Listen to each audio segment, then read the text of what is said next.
The shallows lie to you. When you look down to the fractured surface of a coastal seagrass meadow, everything suggests peace. The sunlight reaches the seafloor not in harsh beams, but in soft, rhythmic pulses, bending and shifting as the waves roll overhead. It is a world painted in muted greens and pale golds. The currents here are not the violent, tearing forces of the open ocean. They are gentle, sweeping tides that push and pull the vegetation in a synchronized, hypnotic dance. Every blade of grass sways in unison. Every frond bows and recovers. It feels like a sanctuary, a quiet, fragile nursery where the ocean's smallest residents drift without a care. But peace in the ocean is always an illusion. In this swaying, sunlit forest, danger does not announce itself. It does not possess the hulking silhouette of a shark or the terrifying speed of a barracuda. It does not patrol the perimeter or cast a shadow.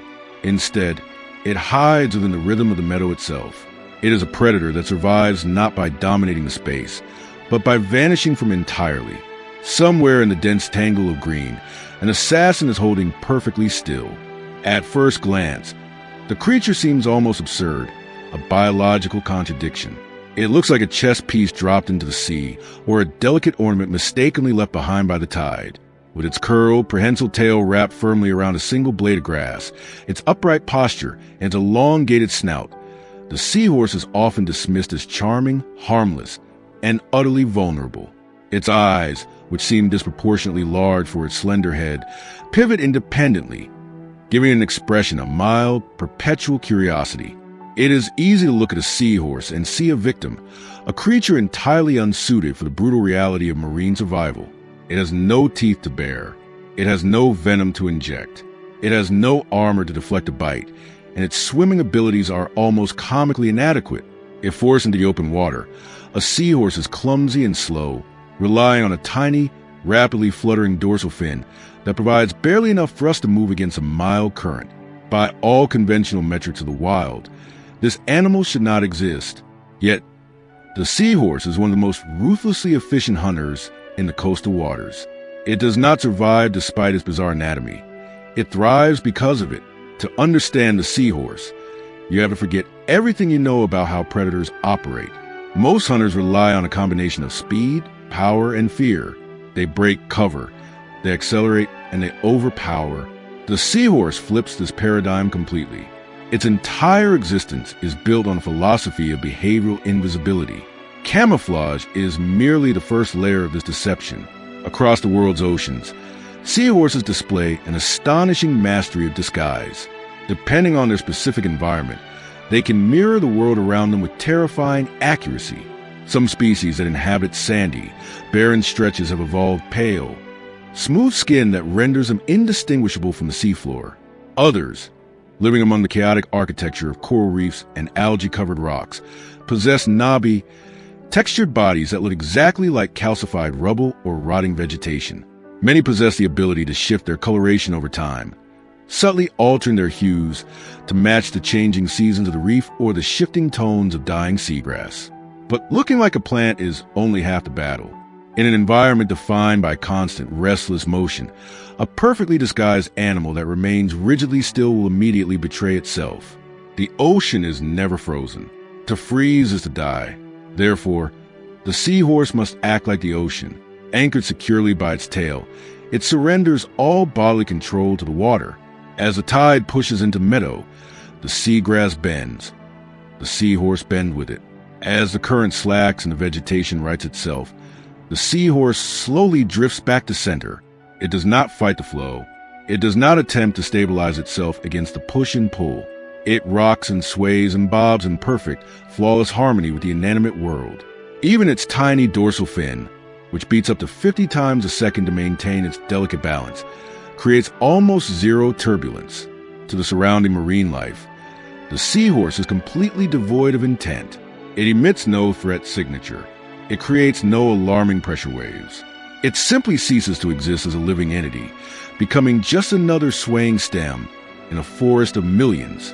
And in this forest, prey is always moving.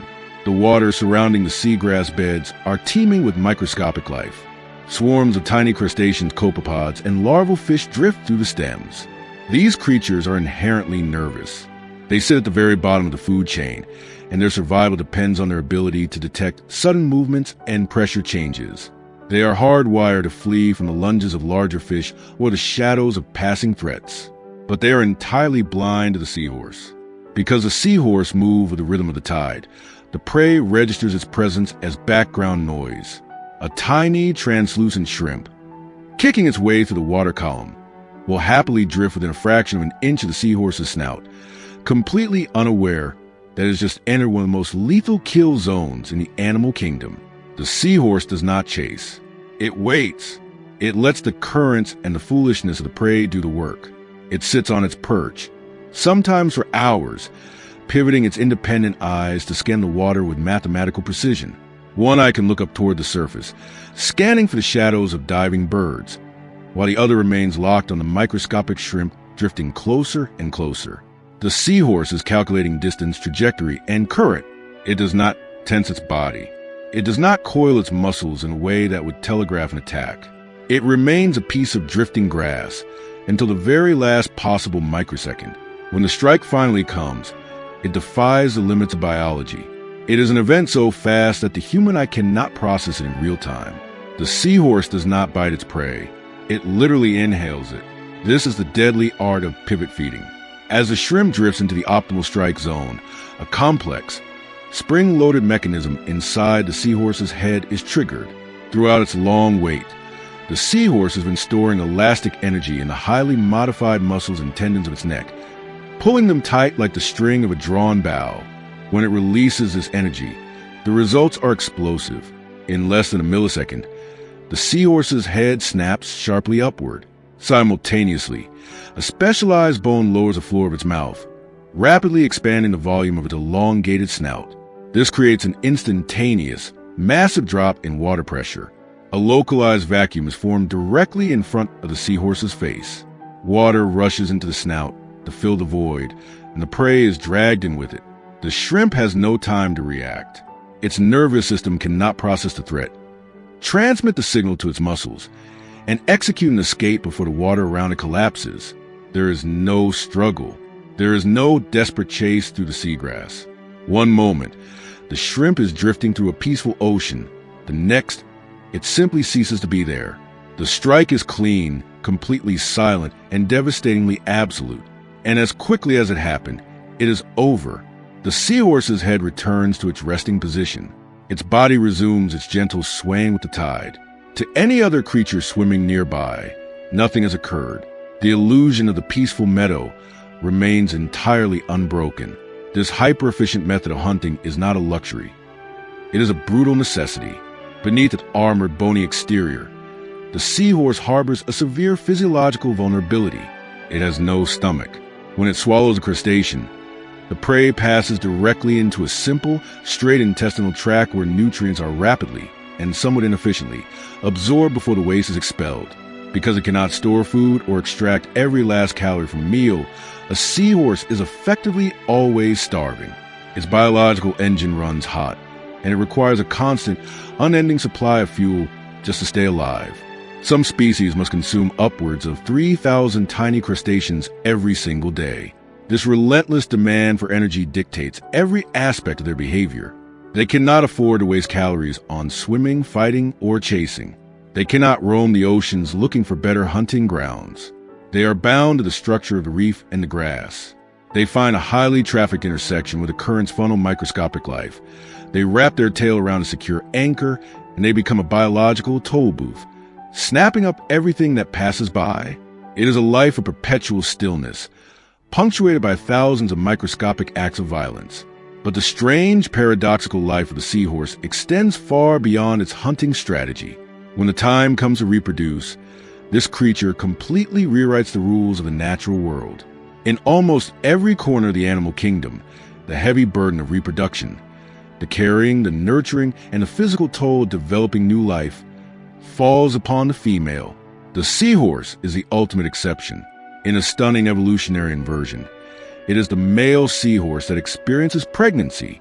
The process begins with a courtship ritual that starkly contrasts with the animal's normally static existence. For days, a male and a female will meet in the early morning light. They detach from their individual anchors and rise together into the water column. They engage in a complex, synchronized dance, spinning and twirling around one another, their colors shifting and brightening as they communicate their readiness. They intertwine their tails, holding on to each other as they drift in the current, aligning their movements until they are perfectly in sync. It is a rare moment of exposure, a dangerous ballet in open water, but it is necessary to ensure their physical and hormonal rhythms match perfectly. When the moment of transfer arrives, the female aligns her body with the male. On his abdomen, he possesses a specialized marsupial-like structure called a brood pouch. The female inserts her ovipositor into the opening of his pouch and transfers hundreds, sometimes thousands, of unfertilized eggs directly into his body. The male fertilizes them internally as they settle into the lining of his pouch. His work has just begun, while the female, her energetic toll paid, swims away to begin producing her next batch of eggs. Inside the male, a miraculous transformation occurs. His pouch is not merely a fleshy bag to keep the eggs safe from predators. It is a highly complex, dynamic organ that functions incredibly similarly to a mammalian placenta. The inner lining of the pouch swells, becoming rich with blood vessels. It envelopes each individual egg, providing a direct lifeline to the father's circulatory system. Over the next several weeks, depending on the temperature of the water and the specific species, the male becomes heavily pregnant. His abdomen distends severely as the embryos grow. He is tethered to his seagrass anchor, continuing his endless, vacuum-strike hunting to feed himself, while simultaneously supplying his unborn young with oxygen, essential nutrients, and crucial hormones. He carefully regulates the internal environment of the pouch. As the embryos develop from tiny spheres into recognizable miniature seahorses, he slowly alters the salinity of the fluid inside, gradually matching it to the salinity of the surrounding ocean.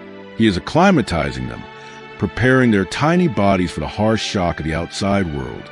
He bears the physical weight of the developing brood, his mobility reduced even further, his vulnerability to predators at its absolute peak. Then comes the birth. It is a grueling, exhausting physical ordeal. The male's body is racked with violent muscular contractions. He pumps his tail and thrusts his abdomen forward, fighting to expel the young. With each agonizing contraction, clouds of fully formed, perfectly independent miniature seahorses erupt from his pouch into the water. They are exact replicas of their parents, measuring only millimeters in length, instantly swept up by the ocean currents. He may labor for hours, pushing out hundreds of offspring until his pouch is finally empty and deflated. And from that exact moment, his job is done. There is no parental care. There is no guidance or protection offered to the newborns. The male is exhausted, his energy reserves deeply depleted, and he must immediately return to hunting to survive. The newborn seahorses are entirely on their own in a vast, unforgiving ocean. They must immediately find a microscopic blade of grass to anchor to. They must immediately understand how to sway with the current. They must immediately begin sucking in plankton, or they will starve within hours. The mortality rate is staggering. Out of 1,000 born, perhaps only 1 or 2 will survive the gauntlet of predators, currents, and starvation to reach adulthood. This precarious life cycle binds the seahorse intimately and fatally to its environment. They are not ocean wanderers. They are inextricably tied to the complex, three-dimensional architecture of the seagrass meadows, the mangrove roots, and the shallow coral fringes. These structures are their camouflage, their anchors, their hunting grounds, and their nurseries. Without the visual clutter of the grass, their behavioral invisibility means nothing.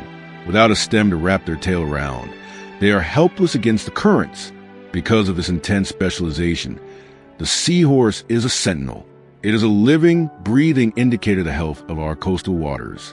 When a marine environment begins to suffer, when pollution clouds the water, when rising temperatures bleach the corals, when destructive fishing practices drag heavy nets across the seafloor and rip up the ancient seagrass beds, the seahorses are the first to vanish. They cannot migrate to deeper waters. They cannot adapt to a barren, sandy desert. When their architecture is destroyed, their entire evolutionary strategy collapses. They are left exposed, unanchored, and doomed. Their disappearance from a coastline is a silent alarm, a warning that the intricate, delicate balance of the ecosystem has been shattered. To observe a seahorse in its natural habitat is to witness a masterpiece of evolutionary patience. There is no frantic chasing. There is no roar of dominance. You have to force your eyes to stop looking for the obvious and start looking for the anomalies in the swaying grass. And when you finally see it, when that single blade of vegetation suddenly blinks, when that tiny horse-like head materializes out of green haze, you realize you're looking at one of the ocean's most successful paradoxes. It is a creature that has conquered the chaotic, violent world of the shallow seas not by fighting it, but by yielding to it completely. It accepts the rhythm of the tide. It accepts its own physical limitations. It weaponizes stillness. It proves that in the relentless, high-stakes game of aquatic survival, the most dangerous entity is not always the fastest, the largest, or the most heavily armed. Sometimes, the ultimate predator is the one you look right at and never even realize is there. Before we descend further into the shadows to meet our next predator, take a moment to subscribe to Earth's documentary and press the bell icon so you never miss a journey into the wild. Imagine a landscape stripped of mercy, a vast, unbroken expanse of pale sediment stretching out into the hazy distance, flat and featureless like a forgotten runway at the bottom of the world. There are no towering coral fortresses here. There are no jagged rocks to slip behind, no dense forests of kelp to weave through, and no shadows to swallow a desperate fugitive. This is the open sand flat. To navigate this terrain is to walk across an empty stage under the glare of a blinding spotlight. The water above is thick with suspended silt, diffusing the sunlight into a flat, dull glow that erases depth and plays tricks on the eyes. For a predator, this barren plain is a hunting ground of unparalleled opportunity, a place where prey is laid bare against the pale earth. But for the prey, it is a nightmare of exposure. In an arena with no walls and no trenches, the ancient laws of the ocean dictate that you must either be heavily armored, highly venomous, or blindingly fast to survive. And yet, somewhere in this exposed wasteland, something entirely soft, entirely boneless, and completely devoid of venom is waiting in the open. If you stare at the sand long enough, the emptiness begins to deceive you. A ripple moves across the substrate, faint and fleeting, like the shadow of a cloud passing over a desert. Then another. The sand itself appears to draw a breath. Slowly, the illusion of the barren floor begins to crack, and what looked like nothing more than a trick of the light begins to rearrange itself into a physical form. Limbs unfold from the sediment, flattening against the earth, pulling back, their edges rippling with a deliberate, muscular fluidity. This is the mimic octopus, and it is about to demonstrate the most sophisticated, psychological weapon in the natural world. When we think of camouflage, we think of erasure. We think of animals desperately trying to vanish, pressing themselves against matching colors, holding their breath, and praying they are overlooked. The mimic octopus abandons this cowardly strategy. In an environment where passive disappearance is mathematically impossible, it does not try to blend in. Instead, it chooses to be seen. It wants to be noticed, but it wants to be noticed entirely in the wrong way. The mimic octopus survives not through the art of hiding, but through theatrical mastery of identity theft. It is an animal that actively manipulates the perception, the memory, and the ingrained fears of everything that looks at it. To understand how this deception works, you must understand the mind of an ocean predator. In the wild, hesitation is a killer, but reckless action is a death sentence. A shark or a large predatory fish cruising low over the sand flats is constantly running a high-stakes calculus. When it spots movement, it has only a fraction of a second to decide if the creature below is a meal or a mistake. One wrong calculation, one bite taken out of a toxic or venomous body, means paralysis, agony, or slow, inevitable death. Evolution has burned this caution into the neural pathways of predators. Over millions of years, countless species have evolved bright warning colors, rigid spines, and aggressive postures to advertise their toxicity, creating a universal language of danger that predators are hardwired to respect. The mimic octopus does not have the luxury of venom, nor the biological budget to grow toxic spines. Instead, it takes an evolutionary shortcut. It hacks the system. It borrows the terrifying reputations of the ocean's most dangerous residents and wears them like a mask, deploying them as needed, sometimes shifting between identities in the blink of an eye. This is not a parlor trick. It is an act of extreme anatomical genius. The body of the mimic octopus is a masterclass in limitless flexibility because it has no rigid skeleton. It is not bound to a single physical shape. Its body is powered by millions of complex muscles that can operate completely independently along the length of each of its 8 arms. With a single neurological command, it can instruct an arm to stiffen into a rigid rod, elongate to twice its normal length, flatten like a ribbon, or curl into a complex, thorny shape. Working in tandem with this muscular control is a skin completely covered in chromatophores, specialized, pigment-filled cells that can expand and contract to alter the animal's color and contrast instantly. When a threat materializes, the octopus does not just change color, it sculpts its silhouette. Imagine a predator looming from the water column above, casting a descending shadow over the octopus. Fleeing across the open sand would only trigger the predator's chase instinct. So the octopus stops. It draws its arms tightly together, pointing 6 of them backward while extending 2 of them outward in opposite directions. It flattens these arms against the sand and instantly shifts its skin into a striking pattern of alternating black and pale bands. Then it begins to move. It does not crawl. It glides just millimeters above the seafloor, undulating its banded arms in a smooth, continuous sine wave motion.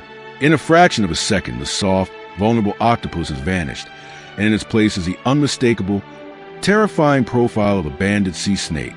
Sea snakes are among the most lethally venomous creatures on Earth, possessing neurotoxins capable of shutting down a predator's nervous system almost instantly.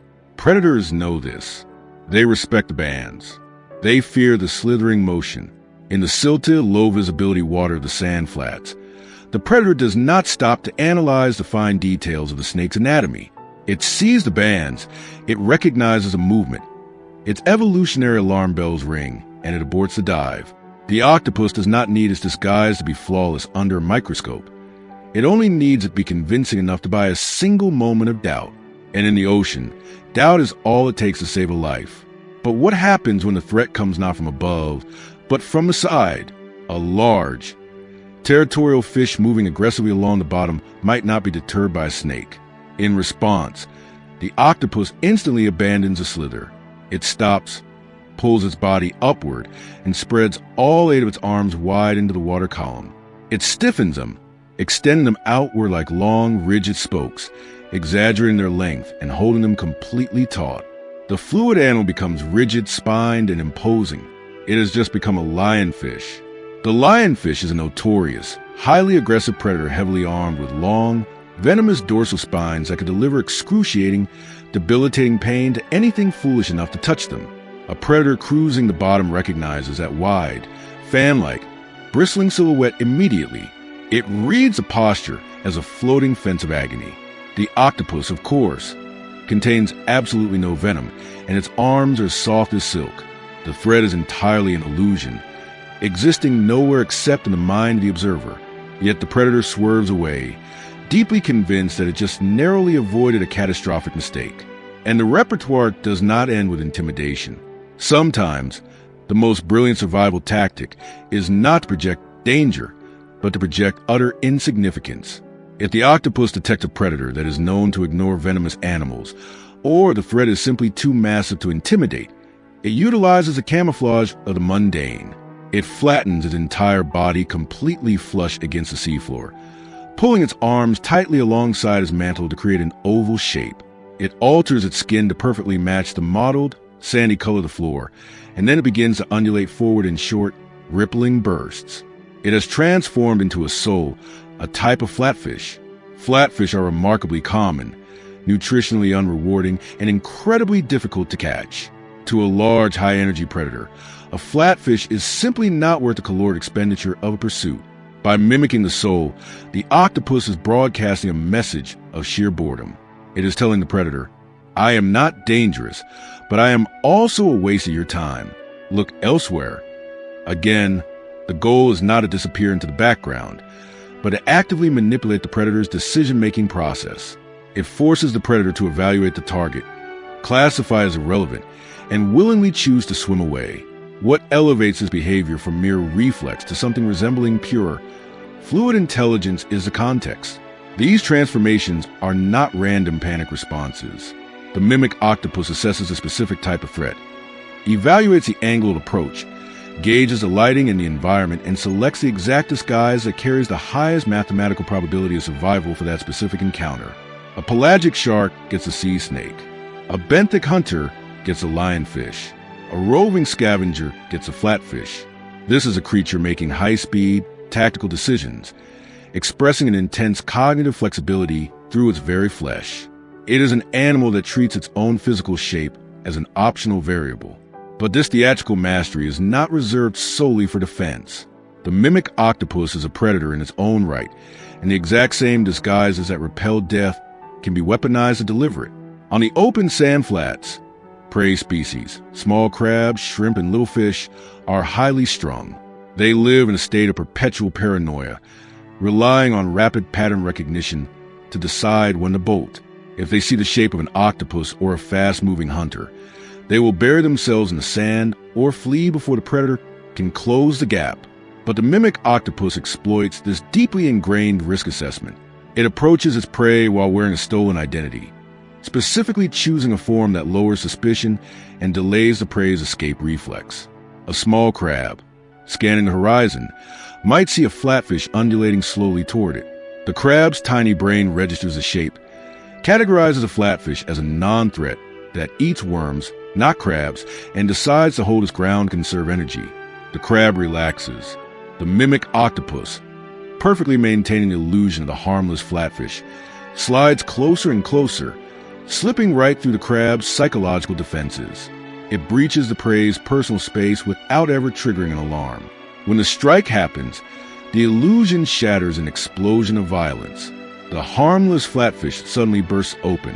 The rigid shape dissolves back into 8 highly muscular, elastic arms that snap forward simultaneously, enveloping the crab in a living, suffocating net. Hundreds of powerful suction cups lock onto the prey's shell before the crab can even process the monumental error it has made. The octopus pulls the prey toward its razor-sharp beak, and the hunt is over. The octopus did not outrun the crab. It did not overpower it from a distance. It simply lied to it, encouraging the prey to trust the very rules that were supposed to keep it safe. From an ecological standpoint, the existence of the mimic octopus is a testament to the supreme efficiency of intelligence over brute force. Armor is heavy, and growing it requires massive amounts of calcium and energy. Speed requires a massive cardiovascular system and burns through calories at a terrifying rate. Venom requires complex internal chemistry. For a soft-bodied animal with a high metabolic cost, investing in these additional weapons is an evolutionary dead end. So instead, the mimic octopus invested entirely in neurological control and flexibility. It became a problem solver rather than a brawler. It outsourced its defenses, letting the real sea snakes and lionfish do the hard work of building a terrifying reputation, while it simply reaps the benefits of their terrifying copyright. The visual rhythm of watching a mimic octopus move through its environment is utterly mesmerizing and at times deeply unsettling. There is no rigid baseline. One moment, it is a loose, chaotic bundle of arms drifting aimlessly over the sediment. A second later, it stiffens into a terrifying banded line. It holds that shape for a dozen yards, then instantly collapses, spreads wide into a spiky fan, and then melts into a flat, textured oval. Each shift is smooth, purposeful, and instantaneous. There is no loading screen. There is no awkward pause between identities. The animal simply flows from one lie to the next, rewriting the rules of engagement on the fly. It forces us to reconsider the very definition of identity. For the mimic octopus, there is no true self. It is a creature defined entirely by what it pretends to be in any given second. It does not live in the ocean so much as it haunts it, a ghost made of muscle and pigment, inserting false data into the minds of everything it encounters. In an open, merciless habitat defined entirely by exposure and risk, is taking the ultimate vulnerability, having no armor, no bones, and nowhere to hide, and turn it into the ultimate leverage. The most powerful weapon on the sand flats is not a crushing jaw or a venomous spine. It is a chilling, brilliant ability to control reality by controlling exactly what others think they see. The boundary between the air and the ocean is a treacherous optical illusion. If you stand on the shoreline or look down from the deck of a boat, the surface of the sea appears open, bright, and endlessly inviting. It is a shifting canvas of deep blues and sparkling crests, reflecting the sky and flattening the vast, three-dimensional reality of the water into a singular, two-dimensional plane. But this is a deception of perspective. To truly understand the ocean, you must descend beneath the waves and look back up. From 100 feet down, the surface is no longer a canvas. It transforms into a ceiling of absolute, blinding glare. As sunlight penetrates the choppy water, it fractures and scatters, creating a brilliant, chaotic sheet of light that swallows shapes, erases contrast, and makes it virtually impossible to look directly upward without being blinded. It is exactly here, in the contrast between the crushing dark of the abyss and the blinding light of the surface, that the most misunderstood predator on the planet has built its empire. Far below the sunlit zone, where the water turns a color of twilight and the pressure begins to mount, a massive silhouette is moving. It does not thrash. It does not surge with frantic, wasted energy. It glides, driven by the slow, metronomic sweeps of a towering, crescent-shaped tail. The great white shark patrols the gradient. From this depth, the shark is effectively a ghost. Its physical design is a masterpiece of applied optical physics known as countershading. If a seal swimming above happens to look down into the depths, the shark's dark, slate-gray back completely dissolves into the blackness of the deep ocean. If a fish swimming below looks up, the shark's snow-white belly vanishes perfectly into the sun glare of the surface.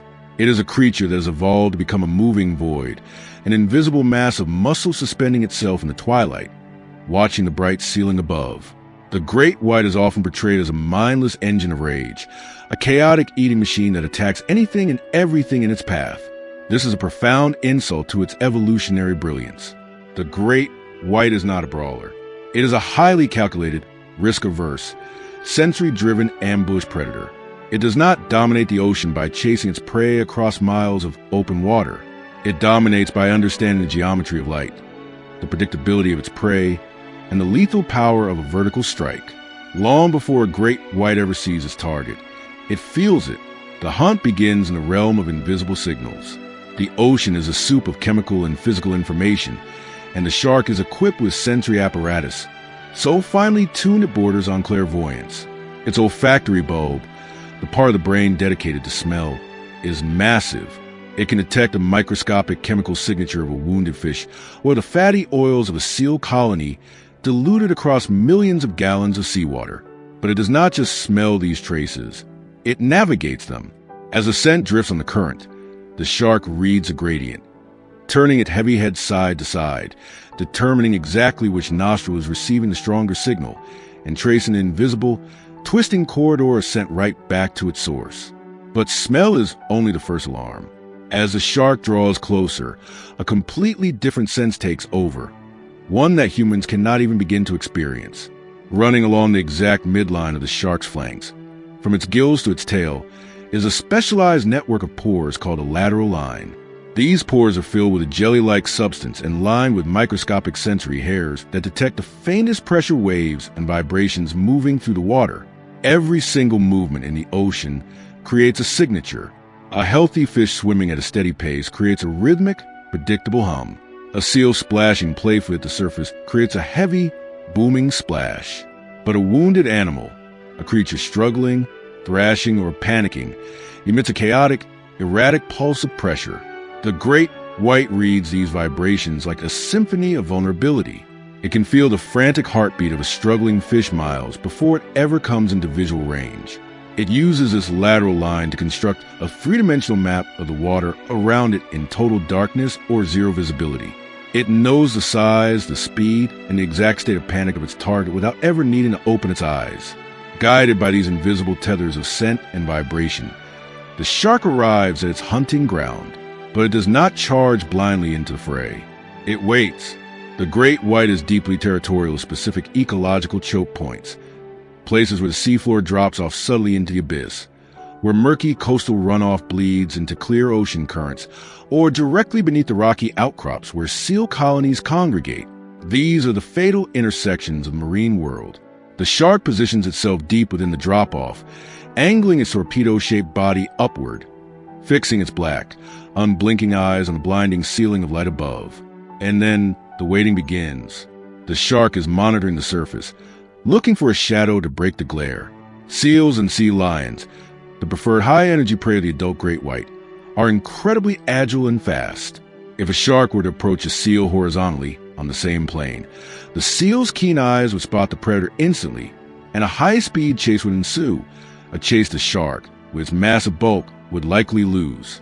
Furthermore, seals are adapted to scan the horizon for danger. They look left, they look right, they look ahead. They do not possess the anatomical ability to easily look straight down, especially not into blinding glare of the sun. The shark knows its blind spot exists, and it exploits it with ruthless precision. When a seal crosses into the kill zone above, silhouetted perfectly against the bright sky, the shark initiates the sequence. The calculation must be flawless. The shark must measure the depth, the speed of the seal, the angle of the sun, and the exact moment to trigger its muscles. When it decides to commit, the transformation from a slow-cruising ghost into an explosive biological missile is terrifying to witness. The shark's massive muscles, packed with oxygen-rich blood, contract in a synchronized, violent chain reaction. Its stiff, crescent-shaped tail, designed purely for explosive acceleration rather than long-distance endurance, begins to beat with tremendous force. The shark rockets vertically upward because it is ascending from the depths. The pressure of the water decreases rapidly, adding to its terrifying momentum. It does not swim toward the seal, it launches itself.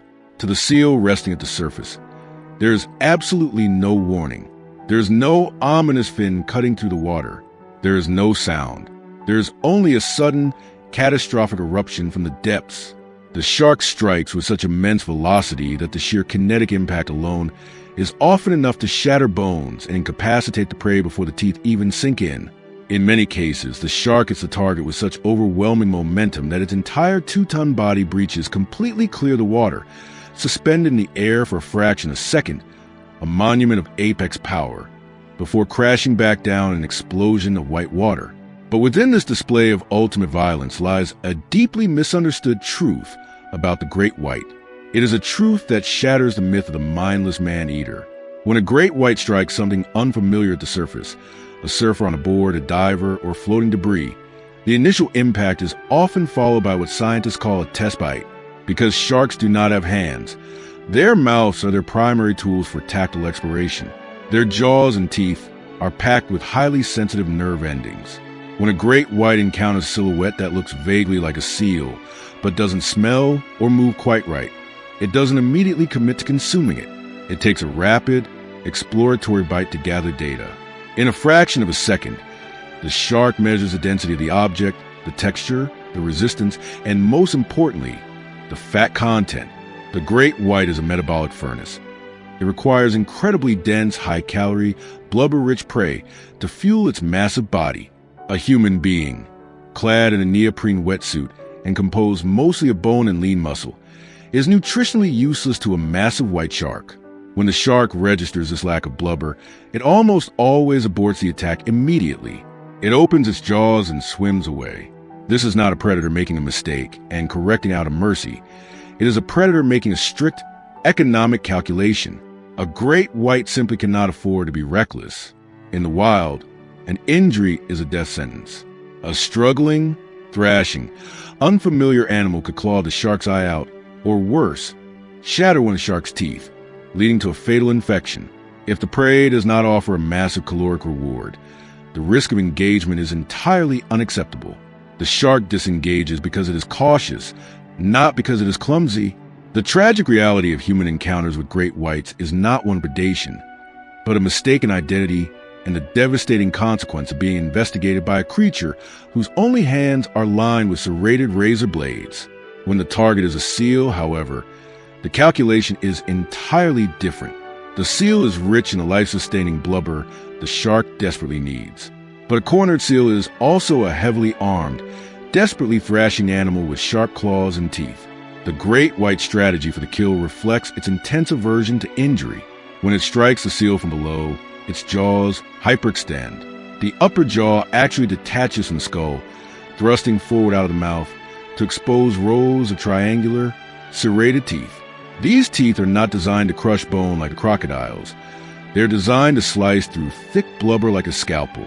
The shark delivers a massive, debilitating bite, cleanly shearing away tissue and severing major arteries.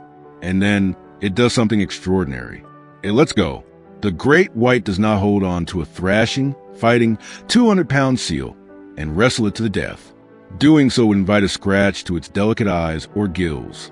Instead, after delivering the fatal, exsanguinating bite, the shark immediately releases the prey and retreats to a safe distance. It swims in a wide, slow circle, watching and waiting as the seal bleeds out at the surface. It lets the ocean do the fighting for it. Only when the prey has finally succumbed to shock and blood loss, only when all resistance has faded, does the great white return to peacefully, methodically consume its hard-earned meal. This strategy, the ambush, the massive trauma, the tactical retreat, and the patient return, is a hallmark and animal that has perfected the art of survival. It requires immense restraint. It requires the ability to override the instinct to immediately swallow what you have caught in favor of a safer, more calculated approach. The great white shark is not a monster. It is an ecological necessity, a supreme regulator of the marine food web. By targeting the sick, the weak, and the unwary, it strengthens the genetic stock of its prey.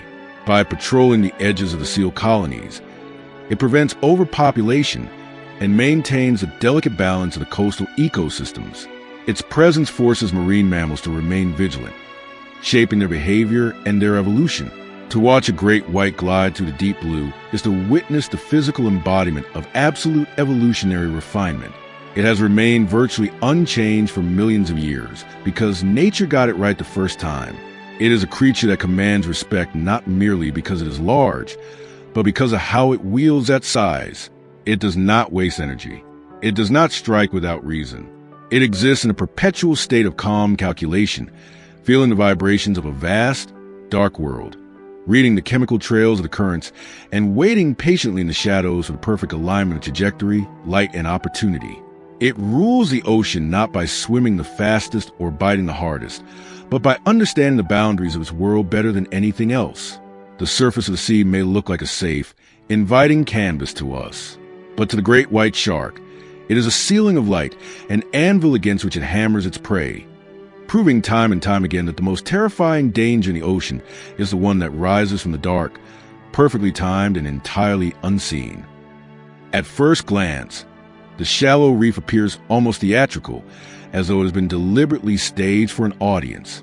It is bathed in an uncompromising, brilliant sunlight that filters through the surface in broad, pale columns, scattering across the open sand and low-lying coral rubble. There is a distinct lack of mystery here. There are no deep, abyssal drop-offs to hide in, no murky waters to cloak and approach, and no heavy shadows to swallow a predator silhouette. Everything is illuminated. Everything is exposed. In a habitat this mercilessly bright, survival does not favor the reckless or the brutally strong. Brute force requires energy, and speed in open water invites immediate counterattacks. Instead, this environment rewards absolute, unyielding control. Somewhere within this glaring, sunlit arena, a masterclass of manipulation is already underway. Though nothing about the scene betrays it, the water is perfectly calm. The sand is undisturbed. And then, slowly, a fragment of the background itself simply detaches and begins to hover. It does not arrive like a predator on the hunt. It materializes like a thought slowly taking physical form. Its body is suspended just inches above the seabed, its posture utterly relaxed, its 8 arms hanging loosely forward. Soft hues of pearlescent white and bruised purple ripple across its mantle, not in the frantic flashing of an alarm, but with a slow, rhythmic pulsing of a creature that is merely testing the water around it. There is no coiled tension. There is no aggressive posturing. It drifts with a supreme, terrifying confidence of an animal that knows it controls the fabric of time and space within its immediate vicinity. This is a cuttlefish, and its serene appearance is the most dangerous lie in the ocean. Long before the prey even realizes it has been noticed, the cuttlefish is already working. It is already calculating angles, measuring light, and actively shaping the outcome of the encounter. For this animal, The skin is not merely a boundary between its internal organs and the outside world. It is not a passive canvas meant for simple decoration, nor is it camouflage in the traditional, static sense of blending into a rock. The skin of a cuttlefish is a deeply complex, neurologically driven weapon system, layered directly onto its flesh and wired straight into its massive brain. To understand the lethality of this creature, you must look closely at its surface. Embedded within the skin are millions of specialized, pigment-filled sacs called chromatophores, each tethered to a tiny array of radial muscles. With a single electrical impulse from its nervous system, the cuttlefish can command these muscles to contract, pulling the sacs wide open like microscopic umbrellas to flood its skin with sudden, vibrant color. Beneath these lie iridophores, reflecting ambient light to create iridescent greens, blues, and silvers, and deeper still are leucophores, providing a brilliant white base layer. But color is only one dimension of this warfare. The cuttlefish can also physically alter its topography. Specialized circular muscles can force the skin to rise into jagged spikes, rough bumps, or smooth, leafy ridges, instantly matching the texture of sharp coral, coarse sand, or waving algae. This is not a random display of biological fireworks. It is targeted psychological manipulation. In the open, sun-drenched water of the reef, distance and depth are notoriously difficult to judge. For small fish and heavily armored crustaceans whose survival depends entirely on split-second reaction times, visual judgment is the only thing standing between life and death. If a predator appears to be further away than it truly is, or if it appears to be moving slower than its actual speed, it gains a lethal, insurmountable advantage. The cuttlefish exploits this specific neurological weakness by projecting moving patterns across its body that actively interfere with the prey's ability to process motion. As it slowly advances, bold, high-contrast bands of black and white begin to slide rapidly across its mantle. But they do not move in the direction of travel. They pulse in opposing directions, sweeping backward along the skin as the animal moves forward. To the primitive brain of a crab or a small fish, this creates a catastrophic optical illusion. The moving bands completely scramble the prey's internal tracking systems. It is the underwater equivalent of a stroboscopic light. The cuttlefish seems to be drifting backward when it is actually closing the gap, or it appears to be expanding in place when it is not moving at all. This is not hypnosis in any mystical or magical sense. It is a brutal, calculated denial of sensory processing. It is sensory overload designed to induce a fatal cognitive lag. The prey's brain is receiving too much conflicting data to trigger the escape reflex. And in the high-stakes theater of reef hunting, a delay of a fraction of a second is all that separates the living from the dead. As the cuttlefish continues its advance, its body language remains eerily, almost impossibly relaxed. It keeps its profile low to the seafloor.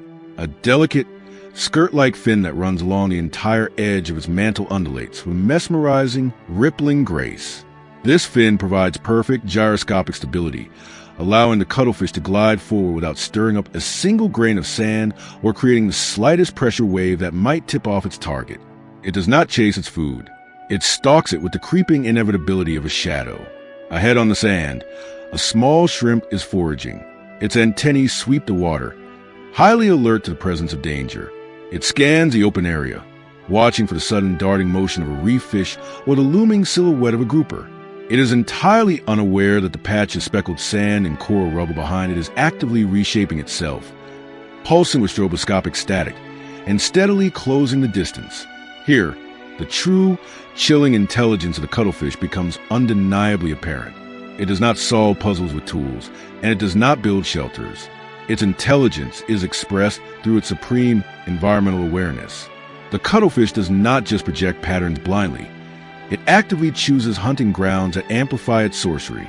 It will deliberately position itself against a backdrop of bright, reflective sand to make its high contrast, pulsating black stripes more dramatic and jarring. Alternatively, it will hover near patchy coral rubble, allowing its moving patterns to visually bleed into the complex textures of the background, making its edges impossible to define. Observations have proven that cuttlefish make conscious choices about where their skin displays will have the maximum psychological impact. They do not merely react to the reef. They use the reef as an accomplice. As the distance narrows to mere inches, the cuttlefish's physical demeanor refuses to change. There is no sudden tensing of muscles. There is no drawing back, no opening of a jaw, no telegraphing of a strike whatsoever. Its 8 arms still hang loosely in front of its face, appearing entirely benign. To an outside observer, the cuttlefish seems almost bored, drifting indifferently past the shrimp that is now well within its reach. This is the ultimate, final deception. The cuttlefish denies the prey the one thing it needs most, a visual cue to flee. Then, the serenity shatters. Without the slightest warning, without a single preparatory flinch, the calm breaks in an explosion of violence. Hidden tightly within the center of its 8 arms are 2 specialized feeding tentacles. Powered by a biological catapult system, these twin tentacles shoot forward with a speed that defies comprehension. They extend far beyond the entire length of the cuttlefish's body in less time than it takes a human to blink.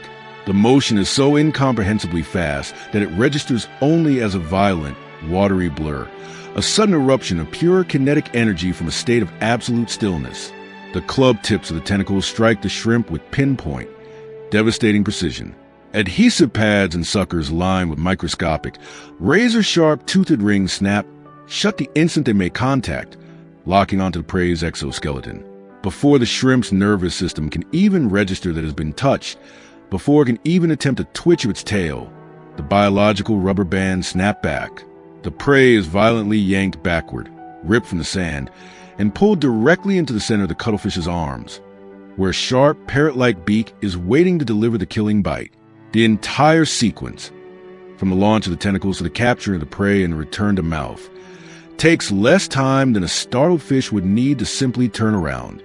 This extreme, jarring contrast between absolute serenity and explosive violence is what makes watching a cuttlefish hunt so deeply unsettling. There is no escalation. There is no dramatic chase scene across the coral. One moment, the animal is a slow-moving, decorative ghost, its skin shimmering softly with mathematical patterns.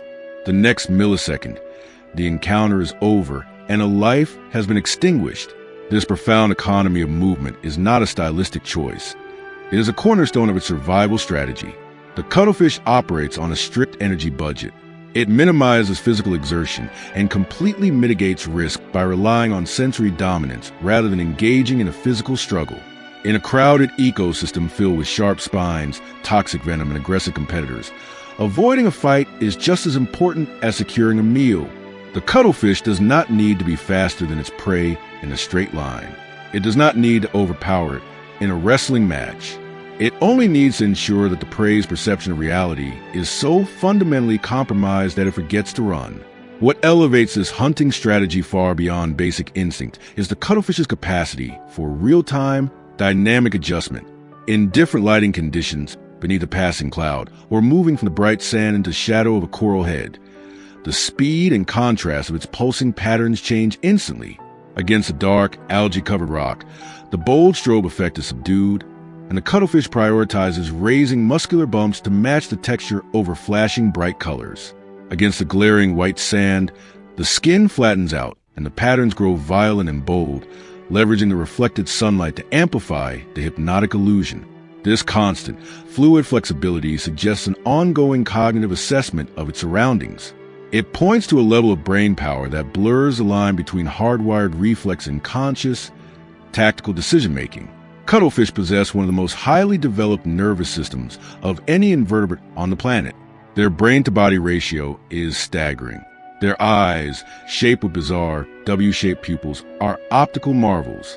While they are technically colorblind, their eyes are capable of detecting polarized light, a hidden dimension of the visual world completely invisible to humans and many marine animals. This allows them to see the sharpest contrasts, the finest textures, and the hidden shapes of transparent prey. This immense sensory richness feeds directly into their hunting algorithm. It grants them fine-tuned, millimeter-perfect control over how they appear from multiple angles simultaneously. In effect, the cuttlefish is not just passively observing the environment around it. It is actively looking at the environment, calculating how the environment is looking back at it, and altering its own body to control the narrative. The mood this creature creates on the reef is one of quiet, pervasive menace. Unlike a shark that advertises its strength through its massive, cruising silhouette, or a moray eel that projects aggression through bared teeth, the cuttlefish radiates an unnerving composure. Its confidence is rooted in absolute preparation. It knows that by the time its prey senses a danger, the math has already been done, the distance has already been closed, and it is already far too late. There is a profound, almost poetic irony to its existence. Here is an animal that is perhaps the most visually dynamic organism on Earth, capable of projecting neon flashes, complex zebra stripes, and dramatic, shifting textures at will. Yet, it chooses to move through its chaotic, colorful world with terrifying restraint. It does not flaunt its incredible power. It conceals it beneath a veneer of utter calm. Moments after the strike, the visual noise ceases. The high contrast bands evaporate from its skin. The jagged papillae smooth out. The cuttlefish settles back into softer, muted tones of pale white and gentle violet as it peacefully consumes its catch. There is no victory lap. There is no display of territorial dominance. The surrounding water returns to stillness, as if a tear in reality has just been quietly stitched back together. A school of tiny fish resumes its foraging just a few feet away, completely oblivious to the execution that just occurred, unaware that the gentle, floating shape hovering above the sand could turn lethal again in the blink of an eye. The cuttlefish drifts onward, its W-shaped eyes already scanning, its immense brain already calculating, its skin already preparing to map itself onto the next background, the next shadow, the next opportunity. In the grand, brutal theater of the ocean, the cuttlefish occupies a space entirely its own. It is an apex illusionist. It shapes the interactions of the reef not through the application of force, but through the mastery of misdirection. Its success relies entirely on understanding the biological limitations of the minds around it. The battlefield it fights on is not physical space. The battlefield is perception itself. To watch a cuttlefish hunt is to be forced to reconsider the very definition of a weapon. Here, lethality is not forged in bone or venom. It is woven directly into the skin. It is painted in light and executed in motion. The animal's most devastating feature is spread across its entire body for the whole world to see, completely misunderstood, until the final, inescapable moment. Before we descend further into the shadows to meet our next predator, take a moment to subscribe to Earth's documentary and press the bell icon so you never miss a journey into the wild. Gravity pulls everything down eventually. The sunlight that dances on the surface of the river is weak, fragile, and ultimately defeated by depth. As you descend through the water column, the bright, vibrant hues of the shallows begin to bleed away. Green fades into a dull olive. Blue surrenders to a heavy, impenetrable brown. By the time you reach the bottom, the concept of vision has been rendered almost entirely useless. The water here is thick. It is a heavy soup of suspended sediment, decaying organic matter, fallen leaves, and the crumbling remnants of ancient trees. It is a landscape defined by rot, shadow, and slow, creeping currents. To an animal that relies on its eyes, this benthic world is a suffocating nightmare, a place of profound disorientation, where threats could be lurking inches away, cloaked in an endless, muddy fog. But for the creature that truly rules this abyssal layer, the darkness is not a handicap. It is a canvas. While the predators of the sunlit zones rely on the speed of light to track their prey, the catfish has abandoned the eye in favor of a far more intimate, far more terrifying connection to its environment. It does not look at the river. It feels it. It tastes it. It reads the water like a blind oracle running its hands across a wall of ancient, shifting text. To understand the absolute dominance of the catfish, you must look at its face. Sprouting from its upper and lower jaws are long, sweeping extensions that resemble the whiskers of feline, granting the animal its misleadingly gentle name. But these barbels are not hair. They are incredibly sophisticated, hypersensitive biological antennae. They are densely packed with thousands of microscopic taste buds and highly tuned mechanoreceptors. As the catfish hovers just millimeters above the suffocating mud, it extends these barbels forward and outward, sweeping them to the water in slow, deliberate arcs. It is tasting the darkness. Every single drop of water that passes over these sensors carries a chemical signature. The catfish can detect the faint, metallic tang of a wounded fish bleeding hundreds of yards upstream. It can taste the amino acids leaking from a dying insect struggling in the silt. It can map the location of a rotting carcass simply by reading the invisible chemical plume it exhales into the current. But the barbels are not just a tongue. They are a radar system. Water is dense, and any movement within it creates pressure waves. A small fish darting in a panic, a crustacean scraping its legs against a sunken log, even the frantic beating of a drowning moth's wings at the surface. All of these actions generate acoustic and tactile ripples that travel downward. The catfish feels these ripples wash over its body. It instantly computes the distance, the size, and the exact trajectory of the disturbance. It knows precisely what you are, where you are, and how much you are panicking, all without ever opening its eyes. In this murky, lightless void, blindness is not a weakness. It is an utter irrelevance. The movement of catfish is a masterclass in sinister restraint. It does not dart. It does not cruise with the arrogant, sweeping motions of a shark. It slithers. Its body is elongated, muscular, and kept incredibly close to the substrate. It utilizes a complex, cluttered topography of the riverbed to its absolute advantage, hugging the contours of sunken logs, pressing itself into the crevices of eroded clay banks, and sliding beneath tangled mats of sunken roots. Its skin completes the illusion of absence. Unlike the shimmering, silver scales of surface fish that reflect light to confuse predators, the skin of a catfish is completely scaleless. It is a matte, leathery surface, often mottled in shades of deep brown, olive, and bruised gray. It does not reflect a meager light that reaches the bottom. It absorbs it. When a catfish stops moving, it simply ceases to be a distinct object. It melts into the mud. It becomes just another shadow in a world made entirely of shadows.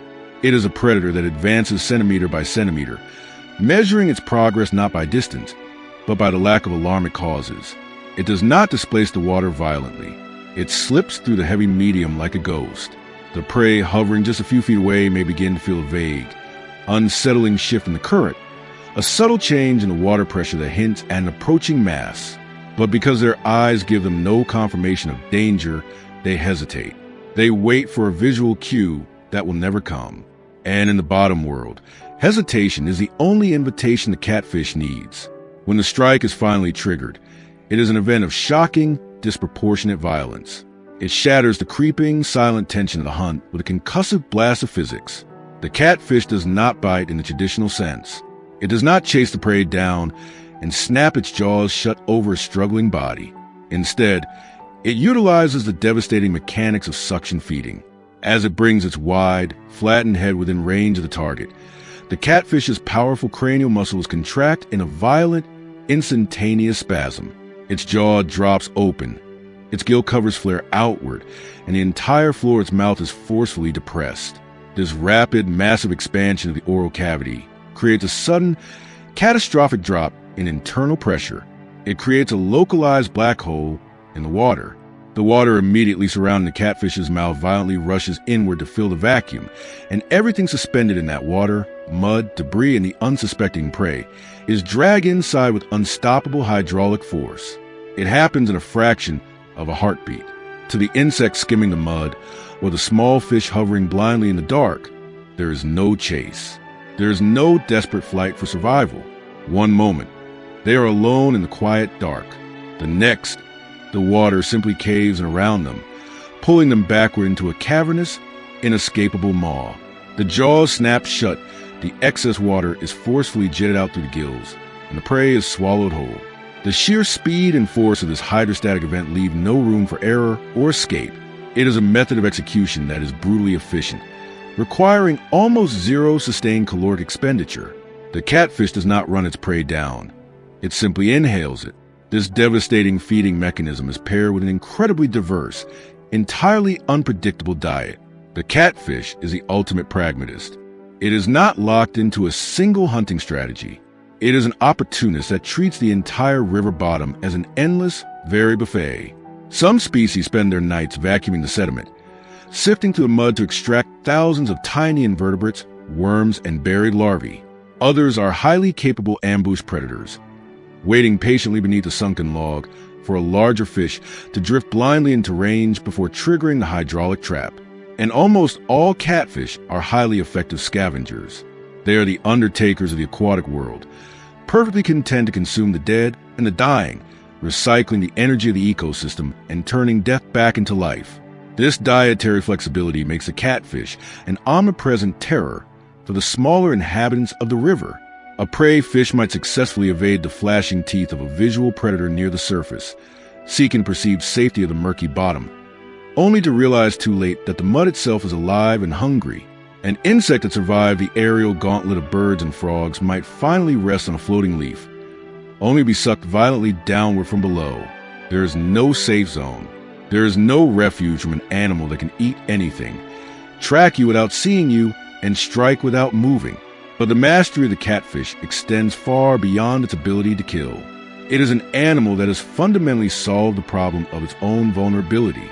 Despite its size, a catfish is not built for sustained, high-speed combat. It cannot outswim a persistent, larger predator in open water. So, evolution provided it with a defense mechanism that is as brutal as it is effective. Hidden along the leading edges of its dorsal and pectoral fins are thick, heavily ossified, needle-sharp spines. When a catfish feels threatened, it does not panic and flee into the open. Instead, it flares these fins outward, and a specialized joint mechanism physically locks the spines rigidly into place. The soft, fleshy fish instantly transforms into a biological caltrop, an unswallowable, jagged fortress. If a larger predator, such as a massive wading bird, an alligator, or a bigger fish, attempts to snap its jaws around the catfish, the results are deeply regrettable. The locked spines act as agonizing wedges. They puncture the roof of the predator's mouth, tear into its throat, and physically prevent the catfish from being swallowed. In many cases, a predator that mistakenly attacks a large catfish will find itself unable to spit the animal out, leading to a fatal, choking stalemate. This uncompromising defense system fundamentally alters the way the catfish interacts with its environment. Because it carries its own armor, it possesses a chilling boldness. A catfish does not need to cower in fear at the first sign of a disturbance. It can confidently wedge itself into incredibly tight spaces, backing into submerged hollow logs, burying itself in dense root tangles, or sliding into deep mud burrows. Once its spines are locked, it is physically impossible to drag the catfish out of its hole. This allows the catfish to turn defensive hiding spots into highly effective, fortified ambush platforms. It can sit with absolute impunity in the darkest, most confined spaces of the riverbed, entirely protected from above, while its barbels drift out into the current, tasting the water, waiting for the next meal to pass by. It operates with the unshakable confidence of a creature that knows it is practically invincible in its chosen domain. Furthermore, the catfish exhibits a remarkable mastery over its own metabolism and the shifting seasons. Water temperatures at the bottom of a river or lake are far more stable than the chaotic, sun-baked surface layers. The catfish leverages this thermal consistency. During the scorching heat of midsummer, when the surface waters become depleted of oxygen and other fish grow lethargic and stressed, the catfish retreats to the deepest, coolest holes, its metabolism perfectly regulated, its hunting continuing unabated.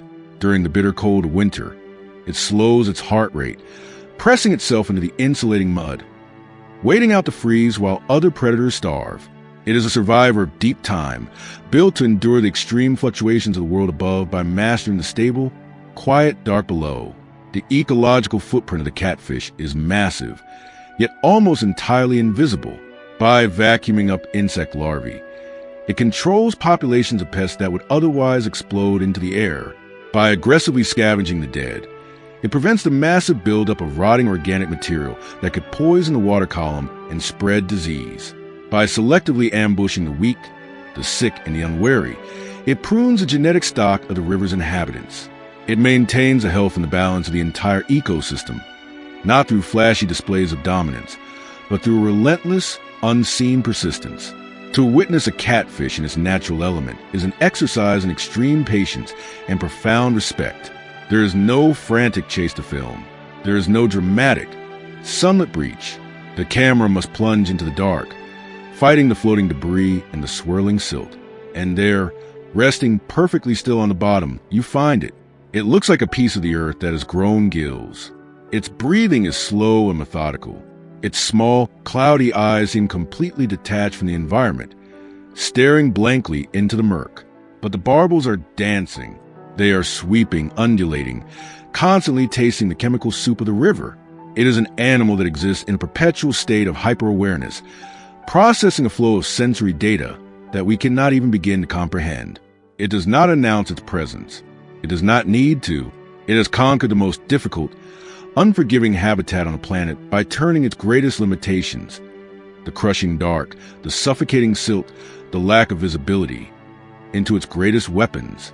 It survives not by dominating the bright, chaotic water column above, but by becoming the undisputed master of the shadows beneath it. It is a stark, chilling reminder that in the natural world, the most effective, most dangerous predators are not the ones you can see coming. They are the ones that have already tasted you in the dark, mapped your movements through the mud, and are simply waiting for you to drift just an inch too close. The ocean never closes its eyes. It is an environment completely devoid of walls, a vast, three-dimensional void where danger is not confined to ground beneath your feet, but is threaded through every single layer of space above, below, and beside you. To exist in the open water is to accept the terrifying reality that you are constantly being watched. For the majority of marine life, this reality forces a harsh evolutionary choice. You must either become an apex predator, dominating the space through sheer size and terror, or you must become a master hiding, spending your life pressed into the shadows of the reef or buried in the mud. But there is a creature that refuses this binary. It is an animal that lives its entire life walking a razor-thin tightrope between absolute dominance and terrifying vulnerability. It exists in the most precarious space in the natural world, the middle of the food web. It is both a ruthless, highly efficient killer and a highly prized, energy-dense meal. For the seal, survival is not a matter of simply avoiding predators, nor is it merely about overpowering prey. Survival is a constant, grinding psychological condition. It is an unbroken state of hyper-awareness woven into the very fabric of how it moves, how it hunts, how it sleeps, and how it breathes. From the surface, peering down into the depths, a seal in motion is a visual paradox. It is a large, heavily muscled mammal, yet it seems to completely defy the concept of mass. As it dives into the blue, its outline refuses to hold a solid shape. It blurs. It fades. It seems to dissolve into the water itself. This is not because the seal is moving too fast for the eye to track, but because its physical design is a masterpiece of optical manipulation. The seal relies on a survival mechanism known as countershading, a biological paint job that weaponizes the ocean's natural light gradient. The seal's back is a dark, mottled gray or deep brown, designed to perfectly absorb the crushing black shadows of the abyss when viewed from above. Its belly is a pale, shimmering white, engineered to melt flawlessly into blinding glare of the sunlit surface when viewed from below. This coloration is not mere decoration. It is geometry applied to survival. By rolling its body as it swims, the seal continuously controls exactly which side of its body faces the light, effectively turning itself into a moving gap in perception. To a fish looking up, there is nothing there. To a shark looking down, there is nothing there. The seal navigates the ocean as a ghost, leaving both its prey and its predators struggling to judge its distance, its direction, and its intent. This visual ambiguity is the absolute foundation of the seal's stealth. Unlike an ambush predator that requires the physical structure of a reef to hide behind, the seal brings its own hiding place into the open water. It relies on motion and angle, banking and twisting to the water column, so that its visual contrast collapses at the exact critical moments of an encounter. When a seal decides to hunt, however, this ghost-like serenity is instantly discarded, giving way to something far more violent and kinetic. Seals are not straight-line chasers. They do not rely on the overwhelming, explosive, single-direction acceleration of a shark. In the open ocean, fish are incredibly fast, and their primary defense is erratic, unpredictable evasion. If a predator merely swims fast in a straight line, a fish will simply snap sideways, breaking the pursuit. To counter this, the seal has evolved to become the ultimate underwater dogfighter. Beneath its thick layer of insulating blubber, the seal possesses an incredibly flexible, serpentine spine powered by a massive core of dense muscle. Its hind flippers act as a powerful, twin-engine propulsion system, while its front flippers act as hyper-responsive ailerons. This anatomy allows the seal to execute sudden turns, vertical loops, inverted rolls, and catastrophic reversals of direction that completely defy the standard laws of aquatic momentum. It turns the open water into a chaotic, three-dimensional combat space. When a fish attempts to outturn a seal, darting violently upward or snapping sideways in a desperate burst of panic, the seal does not overshoot. It responds instantly, mirroring the movement with terrifying, unbroken precision. The seal closes a distance not by overpowering the prey with sheer speed, but by staying perfectly aligned through every single evasive maneuver until the fish's options completely collapse. The psychological effect on the prey is relentless. Once a seal commits to a chase, it becomes an inescapable shadow. It forces the fish to push its own biology to the breaking point, burning through its oxygen and energy reserves at an unsustainable rate. In this state of total panic, the fish inevitably makes a mistake. It turns a fraction of a degree too sharply, losing its hydrodynamic momentum, or it attempts a maneuver its muscles can no longer support. The seal is waiting for this exact microscopic failure. With a quick, brutal snap of its jaws, the pursuit ends. The hunt is over in a matter of seconds, resolved not through endurance, but through total kinetic dominance. But in the ocean, a victory is only ever temporary. The very second the seal finishes its meal, the dynamic of the ocean flips. The hunter instantly becomes the hunted. The same waters that the seal patrols for fish are actively patrolled by the true titans of the sea. Great white sharks, tiger sharks, and pods of highly intelligent, coordinated orcas consider the seal the ultimate caloric prize. A seal is essentially a torpedo of pure, high-grade metabolic fuel, wrapped in a thick layer of energy-rich blubber. For an apex predator, catching a seal is the absolute pinnacle of foraging success. The seal knows this. Its behavior reflects a deep, ingrained paranoia. It does not possess the luxury of relaxing after a successful hunt. The same senses it uses to track a fleeing fish are simultaneously, constantly scanning the void for the approach of a larger shadow. Vision in the ocean is inherently limited by light and silt, so the seal must rely heavily on a sense that reaches far beyond what its eyes can see. Water is an incredibly efficient conductor of sound, transmitting pressure waves thousands of times faster and further than air. The seal is constantly listening. It is listening for the disturbances that do not belong in the ambient hum of the sea. It listens for the deep, low-frequency displacement of water caused by the massive tail sweeps of a cruising shark. It listens to the irregular, hunting clicks and high-pitched vocalizations of an approaching orca pod. These auditory cues often arrive crucial seconds before the predator ever materializes from the gloom, providing the seal with a razor-thin window of time to react. But hearing is not the seal's only early warning system. Its face is adorned with a sweeping array of long, stiff whiskers called vibrissae. These are not simple hairs. They are among the most advanced, highly tuned hydrodynamic sensors in the animal kingdom. Each individual whisker is connected to a dense network of tens of thousands of nerve endings, wired directly into a massive processing center in the seal's brain. As objects move through the water, they displace fluid, leaving behind complex, swirling trails of turbulence known as hydrodynamic wakes. These wakes can persist in the water column for minutes after the animal has passed. When a seal sweeps its whiskers through the water, it is literally reading these invisible trails. It can determine the exact size, shape, and speed of the animal that left the wake.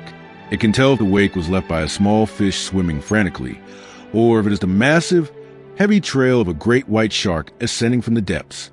The whiskers allow the seal to look backward through time, reconstructing events that have already happened, granting the ability to hunt blindly in the pitch black, and giving the power to detect a stealthy predator slipping into its blind spot.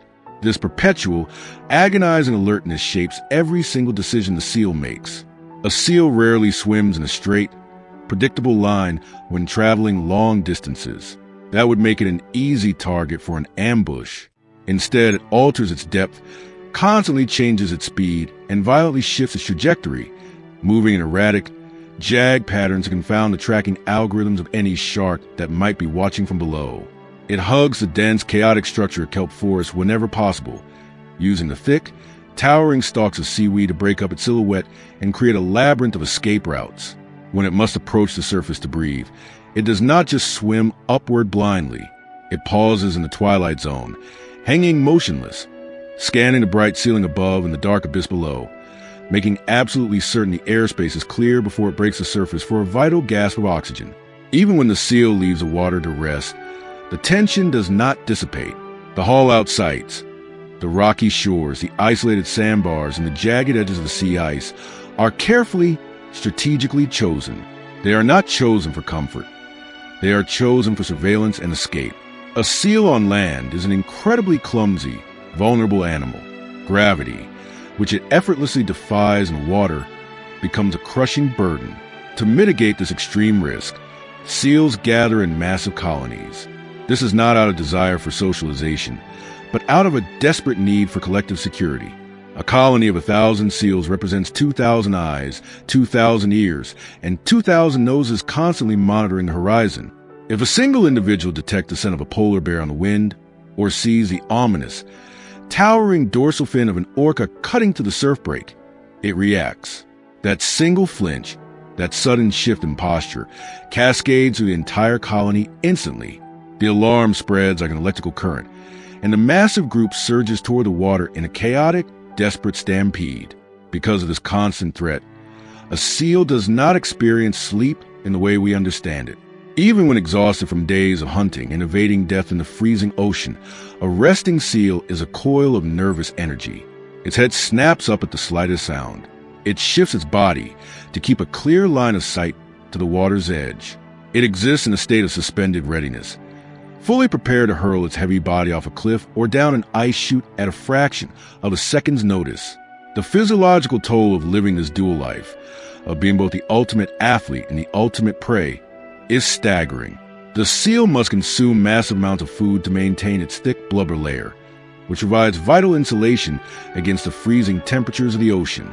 But that blubber is also the heavy metabolic fuel that powers its explosive, evasive acrobatics. The seal's body is a machine built to operate under the most extreme, crushing stress, constantly balancing the need for raw, burning endurance with the necessity for explosive, split-second speed. To watch a seal slice through the open blue is to witness a beautiful, tragic contradiction. The animal appears so smooth, so torpedo-like, so effortlessly graceful as it carves through the water. It looks like a creature completely at peace in its element. But beneath that sleek, shining exterior is a mind running 1 billion frantic calculations a second. Every single turn is measured. Every single ascent toward the light is checked for shadows. Every single pause is highly intentional. The seal does not dominate the ocean through intimidation or sheer, overwhelming force. It survives the ocean through hyper-awareness, unparalleled agility, and a constant, unending adaptation to a world that hunts it just as relentlessly and just as brutally as it hunts others. The seal represents the brutal, unsentimental truth of the marine world. It is not the untouchable king of the sea, nor is it a helpless, passive victim waiting to be consumed. It exists in the terrifying, chaotic middle, holding its ground through sheer willpower and biological perfection. It is a creature that proves that true stealth is not invisibility, but the mastery of ambiguity. Its power is not found in brute force, but in instant, flawless responsiveness. When a seal vanishes into the blue, it is not just swimming. It is listening. It is calculating. It is living with a profound, burning understanding that in the ocean, every single fraction of a moment matters. Because for the seal, any moment could be the last. To look at them from the desolate, freezing shores of the Antarctic ice shelf, you would be forgiven for thinking that evolution had made a terrible, comedic mistake. Standing upright on the unforgiving rock and fractured ice, the penguin appears to be a creature entirely out of its depth. They shuffle. They waddle awkwardly on stubby legs. They trip over uneven terrain, their bodies seemingly too heavy and poorly proportioned for the gravity of the terrestrial world. They are birds equipped with wings that cannot generate a single inch of lift in the air. Against the overwhelming, towering scale of the polar landscape, they look like misplaced novelties, harmless, clumsy, and utterly defenseless. But this terrestrial awkwardness is a masterful biological misdirection. The ice is not their true home. It is merely a waiting room. The illusion of the clumsy bird completely shatters the exact millisecond they slip beneath the freezing surface of the ocean. The moment the water closes over their heads, the crushing weight of gravity is instantly abolished. The awkward, shuffling animal vanishes, and in its place emerges a creature of terrifying, hyper-streamlined perfection. The bird does not paddle. It does not swim in any conventional sense. It flies. Beneath the surface, the penguin undergoes a physical and kinetic transformation that turns it into a living, biological missile. Those short, stiff wings, so utterly useless in the thin atmosphere above, are suddenly revealed as perfectly engineered hydrofoils.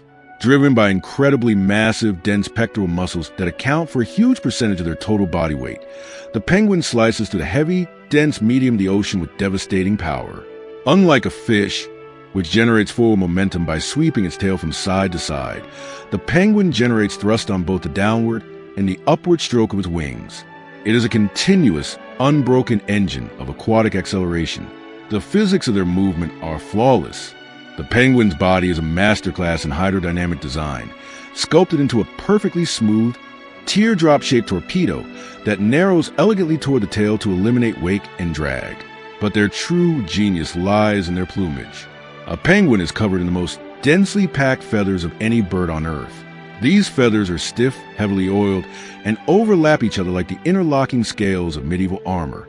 This impenetrable suit traps a microscopic, insulating layer of air tightly against the skin.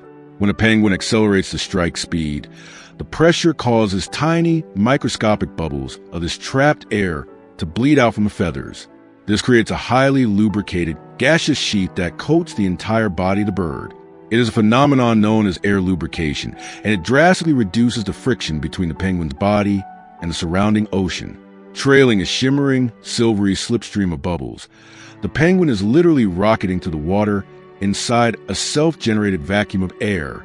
With this friction completely stripped away, their maneuverability borders on the impossible. In the three-dimensional, chaotic battlefield of the open ocean, prey animals like silverfish and krill are incredibly fast, relying on rapid, erratic, explosive changes in direction to evade death. But they cannot outturn a penguin.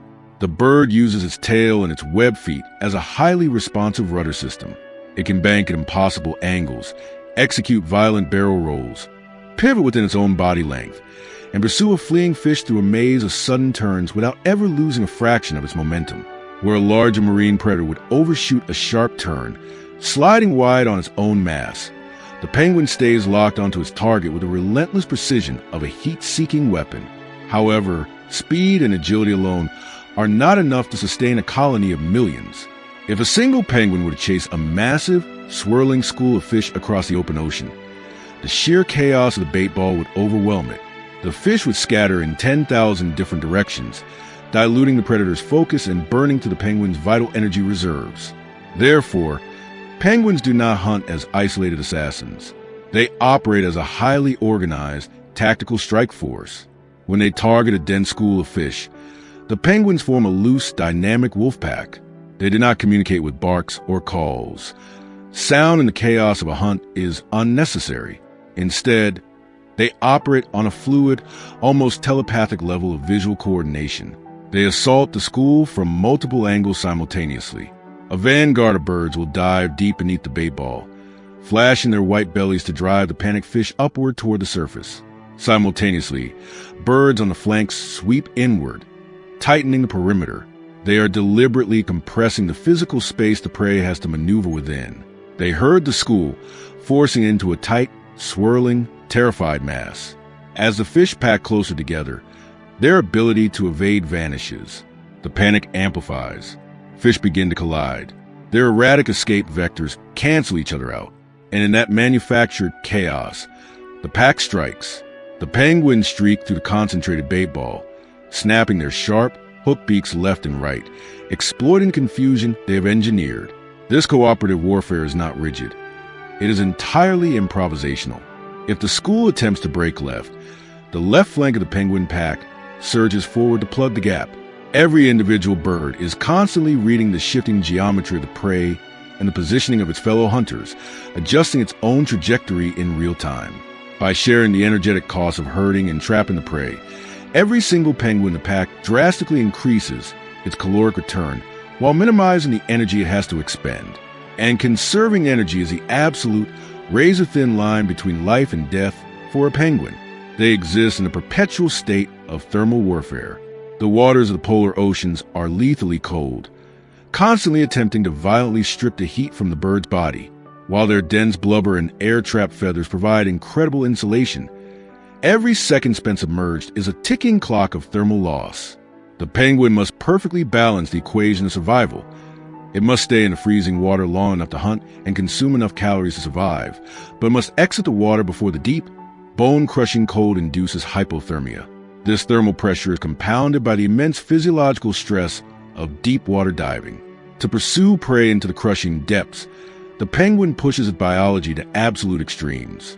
Its blood and muscle tissues are heavily saturated with myoglobin, allowing it to store massive, concentrated reserves of oxygen. As it dives into the darkness, its heart rate plummets to a fraction of its normal rhythm, aggressively conserving oxygen. Its circulatory system actively constricts blood flow to its extremities, prioritizing the delivery of vital oxygen only to the brain and the core organs. It is operating in a state of controlled biological shutdown, enduring profound deprivation, so that it can remain a lethal, active hunter in the deep blue. Furthermore, as they plunge deeper, the sunlight fades into a heavy, twilight gloom. To compensate, the penguin's eyes are optical marvels, capable of seamlessly adjusting their focal length to see with absolute clarity in both the thin air of the surface and the dense, refractive medium of the water. Their retinas are heavily tuned to detect the subtlest shifts of contrast and movement in the dim, blue-green spectrum of the deep ocean, allowing them to track the flashing silver scales of a fish even in near total darkness. But for all their speed, all their coordination, and all their physiological brilliance, the penguin is fundamentally a creature caught in the middle of the food chain. They're the terror of the silverfish, but they are the primary, favored prey of the ocean's true monsters. The exact same freezing waters that provide their sustenance hide the massive, stalking shadows of orcas and the brutal, reptilian grace of the leopard seal. These apex predators are incredibly intelligent, massively powerful, and they know exactly where the penguins must go to feed. This is why, before a penguin ever commits to a dive, you will see a profound, terrifying moment of hesitation at the ice edge. A group of birds will stand at the precipice of the water, looking down into the dark. They are not merely looking. They are listening to the abyss. The ocean transmits the low-frequency pressure waves of a cruising leopard seal or the distant, clicking sonar of an orca pod long before those predators become visible. The penguins hold their breath, scanning the invisible currents, waiting for a sign that the coast is clear. Even when they finally plunge in, the paranoia never leaves them. A penguin never swims in a straight, predictable line if it can help it. It constantly varies its diving depth. It constantly changes its angle of attack. It moves in erratic, jagged flight paths to avoid establishing a pattern that a stalking orca could mathematically anticipate. But the most dangerous, terrifying space a penguin will ever occupy is the boundary itself, the surface of the ocean. When a penguin needs to breathe, or when it needs to return to the colony, it must approach the surface. To a leopard seal lurking below, a penguin at the surface is a high-contrast silhouette against the bright sky, completely stripped of its maneuverability, floating helplessly between breaths. The surface is the kill zone. To survive this gauntlet, the penguin has developed one of the most explosive, violent maneuvers in the animal kingdom. When it is time to exit the water, the bird does not casually swim up to the edge of the ice and attempt to climb out. Instead, from deep below, it aligns its body vertically. It begins to beat its wings with absolute maximum fury, accelerating upward through the water column, building a terrifying amount of kinetic velocity. It hits the surface like a missile launching from a submarine. The penguin rockets completely clear the water, engulfed in a massive spray of white foam, soaring to the freezing air to clear the jagged, towering lip of the ice shelf. It lands on the hard, unforgiving rock or ice on its belly, sliding forward on its momentum, instantly transitioning from a creature of the deep back into the awkward, shuffling bird of the land in a single, explosive heartbeat. It is a maneuver born entirely of terror. The faster it can break the boundary of the water, the less time it spends exposed to the crushing jaws that are invariably waiting just inches below the foam. And if, during that rocket ascent, it catches the massive, terrifying shadow of a leopard seal surging up to meet it, the penguin can execute a catastrophic mid-flight reversal. It will abort the launch, snap its body downward, and dive instantly back into the chaotic blue, initiating a desperate, high-speed dogfight for its life. The life of a penguin is a relentless, exhausting pendulum swinging between two completely hostile worlds. On the ice, they must endure the most brutal, freezing winds and the most unforgiving, barren landscape on planet Earth just to breed and raise their young. In the ocean, they must engage in a daily, high-stakes war for calories while constantly outmaneuvering the terrifying leviathans that wish to consume them. They are birds completely denied the safety of the sky. They cannot fly away from their problems. Instead, they took their wings, turned them to steel, and conquered the crushing, freezing depths of the sea. To watch a pack of penguins streaking through the deep blue, trailing silver bubbles, banking and weaving in perfect, telepathic unison, is to witness the absolute triumph of adaptation. They are not the clumsy, comedic novelties of the ice. They are the supreme fighter jets of the ocean, living their entire existence on a razor-thin, terrifying boundary between breathing and drowning, between hunting and being hunted. They are a stark, beautiful reminder that in the most extreme, merciless environments on Earth, survival does not belong to the strongest or the largest. It belongs to those who refuse to be defined by gravity, who look into the freezing abyss and simply decide to fly. The edge of the coral reef is a frontier of absolute, unforgiving exposure. As you leave the tangled, chaotic safety of the shallow lagoons and swim out toward the drop-off, the architecture of the ocean completely changes. The comforting, claustrophobic maze of coral heads and rocky crevices falls away, plunging violently downward into a sheer, vertical abyss. The color of the water shifts from a warm, sparkling turquoise into a heavy, fathomless indigo.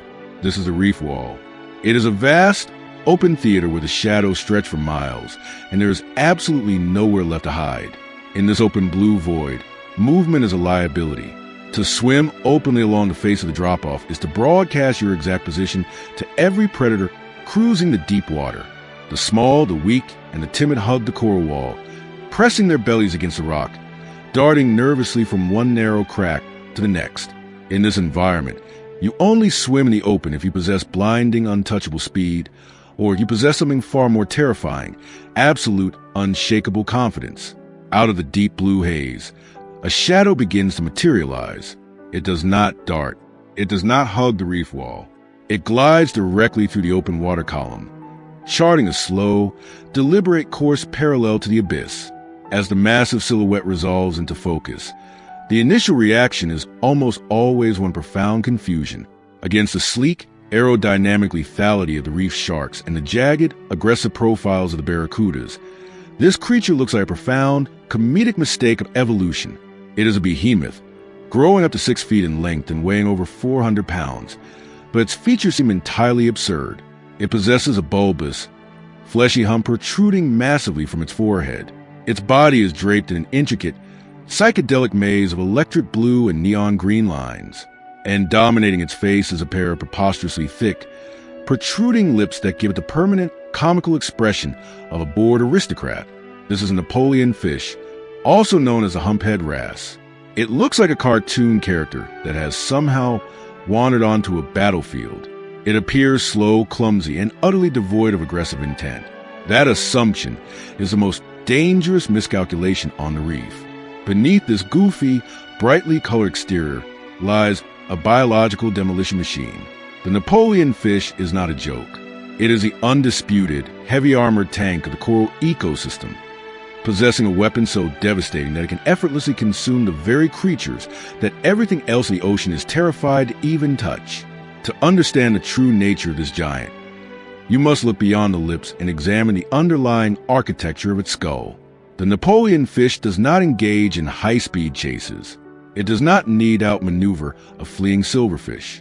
Its diet consists of the heavily fortified, the heavily armored, and the violently toxic. The coral reef is littered with biological landmines. Sea urchins, bristling with hundreds of needle-sharp, venomous spines that can shatter and fester in the flesh of any predator foolish enough to bite them. Boxfish encased in solid, fused plates of bone, secreting deadly toxins into the water when stressed. Heavily calcified mollusks, clamped shut with hundreds of pounds of hydraulic pressure. And the dreaded crown-of-thorns starfish, a creeping carpet of venomous spikes capable of destroying entire coral colonies. To the vast majority of marine predators, these animals are completely off-limits. They are impregnable fortresses, immune to the slicing teeth of sharks or the suffocating grip of an octopus. But to the Napoleon fish, they are simply lunch. When a Napoleon fish targets a long-spined sea urchin, it does not approach with caution. It swims directly up to the bristling sphere of venom. The fish's massive, fleshy lips, which appear so comical to the human eye, serve a vital protective function. They act as heavy biological shock absorbers, shielding the delicate tissues of the face and gums from the piercing tips of the urchin's defenses. The fish aligns its face perfectly with the target. It hovers for a fraction of a second, rotating its independently moving eyes to calculate the exact angle of attack. And then it bites down. The jaws of the Napoleon fish are a marvel of biomechanical engineering. The protruding hump on its forehead is not merely decorative. It provides a massive surface area required to anchor thick, incredibly powerful cranial muscles. These muscles are connected to a jawbone made of incredibly dense, reinforced calcium. At the front of the mouth are large, conical canine teeth designed to grip and pierce. But the true devastation occurs deeper inside the mouth. Tucked away in the throat are a secondary set of jaws, the pharyngeal teeth, which operate like a set of industrial, crushing millstones. When the jaws close over the sea urchin, the force generated is catastrophic. The sharp spines snap like dry twigs. The heavily calcified shell of the urchin simply implodes. The sound of the bite is so loud, so violently concussive, that it can be heard by divers dozens of yards away. A sharp, dull crack that echoes through the water column. Evolution spent millions of years building the perfect, impenetrable armor, and the Napoleon fish destroys it in a single, effortless microsecond. But the sheer crushing power is only half of the feeding equation. The Napoleon fish is also a master of fluid dynamics. As the urchin shell shatters, the fish instantly deploys a secondary mechanism. It rapidly expands its massive buccal cavity, the interior of its mouth and throat. This creates a sudden, violent vacuum. It literally sucks the soft, nutritious internal organs of the urchin straight out of the shattered wreckage, swallowing the meat while simultaneously spitting out a cloud of crushed spines, broken shell fragments, and limestone dust. This dual capability, the ability to act as both a hydraulic press and a high-powered vacuum, makes the Napoleon fish an apex generalist of unmatched versatility. If a smaller prey item, like a crab or a shy reef fish, attempts to hide deep within the narrow branching arms of a staghorn coral, the Napoleon fish does not bother trying to bite through the rock. It simply presses its thick lips against the opening of the crevice, seals a gap, and aggressively inhales. The intense suction force drags a hiding prey out of the hole and directly down its throat. Because it possesses a unique ability to process almost any prey, regardless of its defensive armor, the Napoleon fish holds a critical, keystone position in the ecology of the reef. It is a living, breathing regulator of the marine environment. If the population of toxic, coral-eating crown-of-thorns starfish begins to explode, threatening to devour and kill the living reef, the Napoleon fish steps in. It is one of the only predators on Earth immune to the starfish's horrific venom, eagerly ripping them apart and keeping the plague in check. Without the Napoleon fish patrolling the slopes, the heavily armored grazers and toxic invaders would multiply unchecked, grinding the fragile architecture of the coral reef into a barren, lifeless desert. It does not just live on the reef. It actively defends the structural integrity of its kingdom. This status as the undisputed monarch of the reef slope deeply influences the animal's psychology and behavior. A Napoleon fish moves through the water with an aura of supreme, unshakable tranquility. It has no natural predators once it reaches full adulthood. Even the largest reef sharks give it a wide berth, recognizing that the massive fish is essentially a swimming boulder, too heavily armored and too powerful to be worth the risk of an attack. Because it lacks fear, it exhibits a level of intelligence and curiosity that is startling for a fish. The Napoleon fish does not scatter when human divers enter the water. Instead, it frequently approaches them. It will swim up to the lens of the camera, its massive eyes swiveling, examining the strange, bubble-blowing intruders with calm, analytical precision. Marine biologists and frequent divers have noted that these fish appear to possess remarkable memories. They can recognize individual humans, return to interact with specific divers year after year, displaying distinct, individual personalities. This intelligence is reflected in how it manages its vast territory. A Napoleon fish does not wander aimlessly through the ocean. It maintains a defined, highly structured patrol route. It knows the exact layout of the reef wall. It remembers where the urchin colonies are clustered, where the coral overhangs provide the best sleeping caves, and where the cleaning stations are located. A cleaning station is a crucial hub of reef society, a specific coral outcropping where tiny, specialized wrasses and shrimp operate a biological car wash. Even a giant must maintain its hygiene to prevent parasites from taking hold. When a Napoleon fish arrives at a cleaning station, it performs a highly ritualized behavior. It stops swimming, angles its massive body upward or downward in the water column, and completely flares its gills and opens its mouth wide. It enters a state of near trance, allowing the tiny, inch-long cleaner fish to swim directly inside its terrifying, bone-crushing jaws to pick away dead skin and parasites. It is a stunning display of cross-species trust. The giant suspends its lethality, holding perfectly still, submitting to the care of creatures it could inhale by the hundreds. Everything about the Napoleon fish operates on a scale of grand, measured efficiency. Its energy budget does not require frantic, high-speed pursuits. Because a single crushed conch shell or a massive sea urchin provides a massive caloric payout, the fish can afford to spend the vast majority of its days simply observing its domain. It sweeps its large, paddle-like pectoral fins in a slow, rowing motion, propelling its massive bulk with the grace of a dirigible floating through the sky. However, this slow, confident lifestyle, combined with profound lack of fear, has become its greatest tragedy. The very traits that make it the king of the reef have made it incredibly vulnerable to the only predator it cannot crush, humanity, because they take years to reach sexual maturity, because they gather in large, predictable spawning aggregations to reproduce. They are exceptionally easy targets for commercial fishing operations. In many parts of the world, this majestic giant has been hunted to the brink of localized extinction, highly prized to the luxury seafood market, simply because of its size and the rarity of its flesh. To dive on a reef where the Napoleon fish has been eradicated is to visit a kingdom that has lost its monarch. The reef feels frantic, chaotic, and fundamentally unbalanced. The heavy, grounding presence is gone. The urchins multiply, the toxic starfish creep across the coral, and the silent, crushing authority of the deep slope evaporates. But to witness a fully grown Napoleon fish in protected, thriving ecosystem is an experience that permanently alters your understanding of marine dominance. You see the shadow long before you see the details. It materializes from the deep indigo water, gliding upward along the vertical wall of the reef.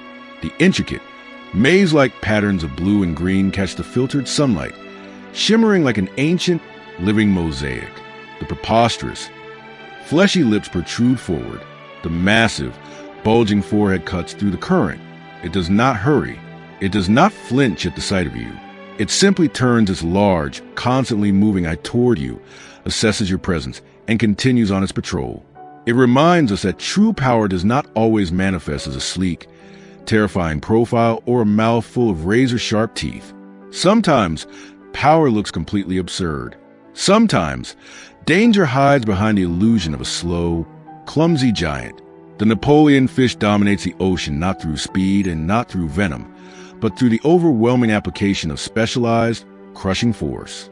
It is a heavy artillery of the coral reef, a highly intelligent, fearless leviathan that maintains the balance of the ocean by effortlessly devouring the indestructible. The coastal waters of the southern oceans do not sit still. Unlike the rigid, stony architecture of tropical coral reef, the environment here is defined by perpetual rhythmic motion. Towering forests of golden kelp reach upward from the seafloor, their massive fronds swaying and twisting in the relentless surge of the cold currents. Meadows of seagrass ripple across the sandy bottom like a vast, underwater wheat field caught in a heavy wind. The light that penetrates this canopy is fractured and chaotic, breaking into a million shifting shards of emerald and pale blue that dance across the vegetation. It is a mesmerizing, deeply hypnotic landscape, but it is also a world of extreme visual noise. In this swaying forest, the rules of survival are fundamentally inverted. In the open ocean, an animal survives by moving, by outrunning the jaws of a predator or chasing down a fleeing meal. But here, amidst the dense, undulating thickets of kelp and grass, autonomous movement is a death sentence. Any creature that darts across the current, any animal that attempts to swim against the hypnotic rhythm of the swaying fronds, instantly isolates itself from the background.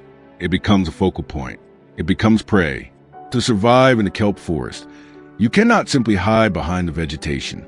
You must surrender to it completely. You must become the rhythm.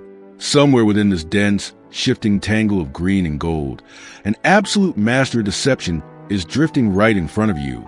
You look directly at it, and your brain entirely fails to register its existence.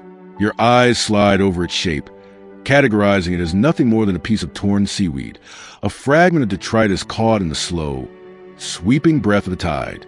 It takes a profound, extended effort of concentration to force the illusion to break. Slowly, the drifting clump of weed begins to resolve into something terrifyingly complex. A tubular snout materializes from the foliage. Two independently rotating eyes snap into focus. The leafy, jagged edges of the vegetation reveal themselves to be living, biological extensions of a delicate, winding body. This is the leafy sea dragon, and it is the author of the most complete, flawless optical illusion in the natural world. When we think of camouflage, we typically imagine an animal altering its skin color to match a rock, or lying flat against the sand to avoid casting a shadow. The leafy sea dragon takes the concept of camouflage and elevates it into a state of total anatomical commitment. Its body is draped in elaborate, branching appendages that look exactly like the serrated edges of decaying kelp fronds. These leaf-like structures sprout from its head, its spine, its abdomen, and its tail. They are dyed in shifting hues of olive green, mustard yellow, and deep brown, perfectly mimicking the exact chemical degradation of the surrounding plant life. But here is the most astonishing biological truth about these elaborate, beautiful extensions. They serve absolutely zero mechanical purpose. They are not fins. They generate no thrust. They cannot be used to steer, and they offer no defensive armor whatsoever. They are purely theatrical props, grown by the animal for the sole, singular purpose of visually destroying its own silhouette. They break the outline of a living creature and replace it with the chaotic, fractal geometry of the kelp forest. Yet, as perfect as this physical disguise is, it would be rendered entirely useless if the sea dragon swam like a normal fish. If a piece of kelp suddenly engaged its tail muscles and propelled itself violently against the current, every predator within 50 yards would strike it instantly. Therefore, the sea dragon pairs its structural camouflage with behavioral performance of staggering discipline. It abandons the very concept of swimming. Instead, it relies on tiny, almost entirely transparent fins located on its neck and near the base of its tail. These microscopic fins flutter at a blinding speed, up to 70 times a second, providing a gentle, continuous propulsion that generates absolutely no turbulence in the surrounding water. While these invisible fins hum like the wings of a hovering hummingbird, the rest of the sea dragon's body remains completely passive. It yields entirely to the physical forces of the ocean.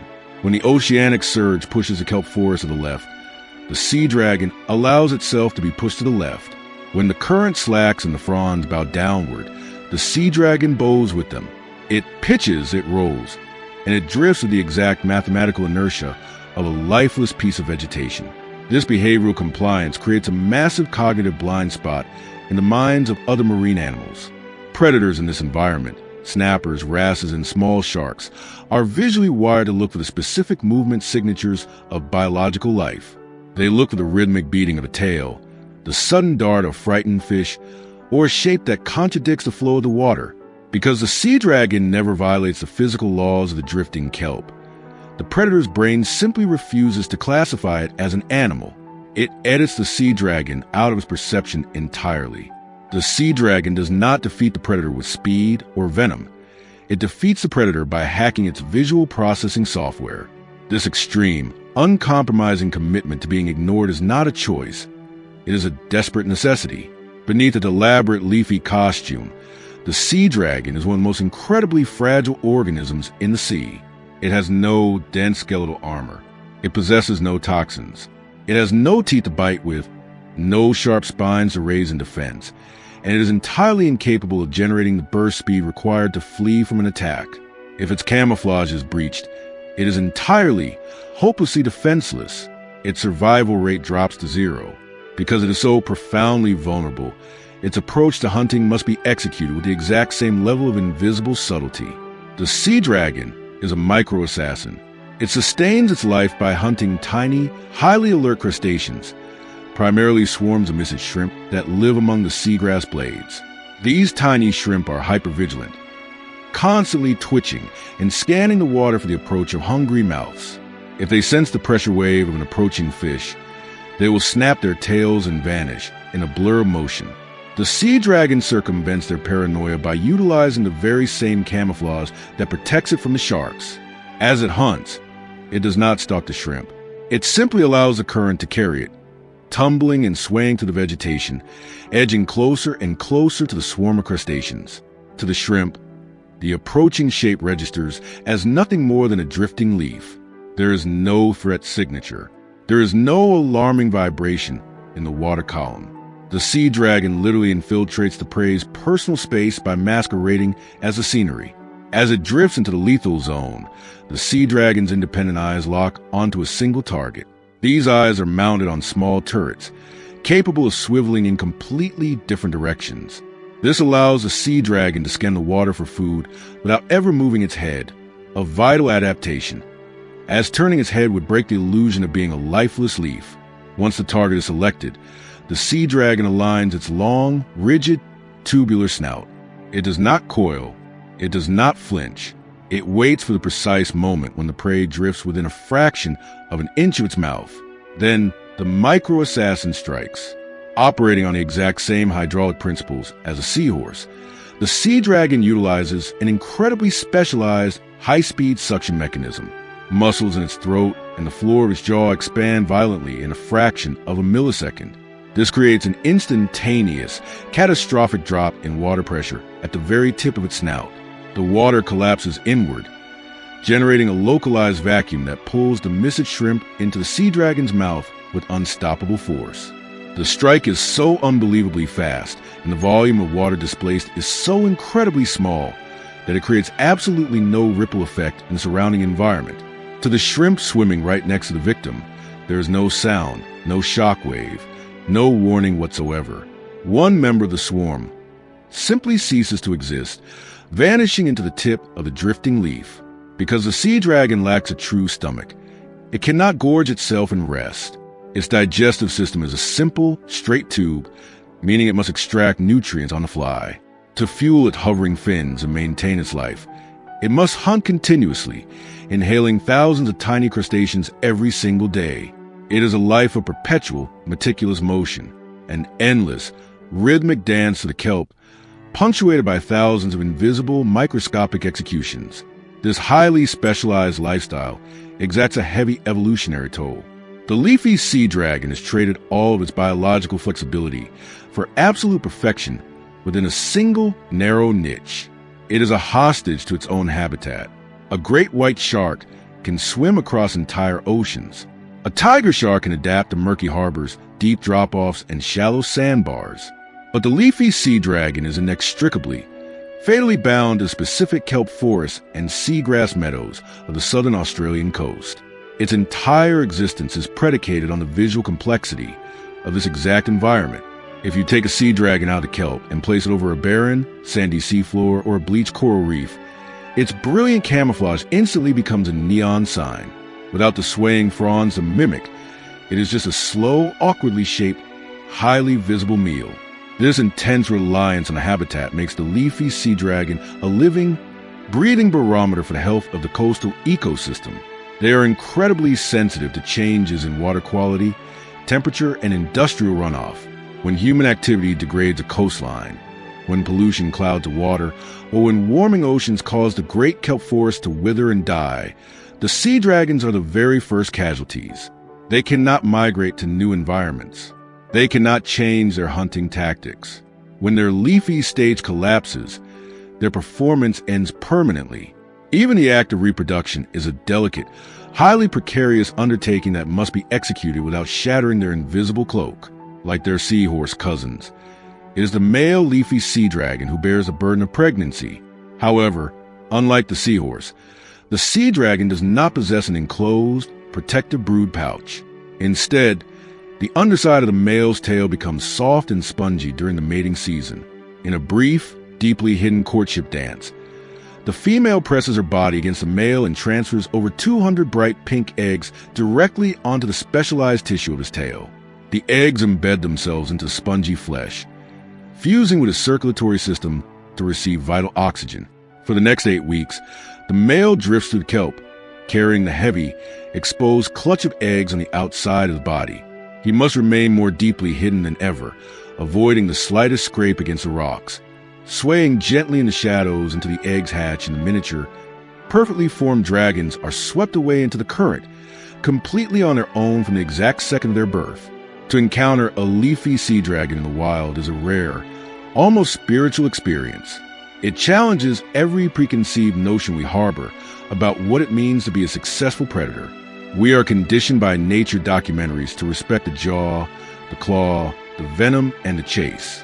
We equate survival with dominance, and we equate dominance with the exertion of overwhelming physical force.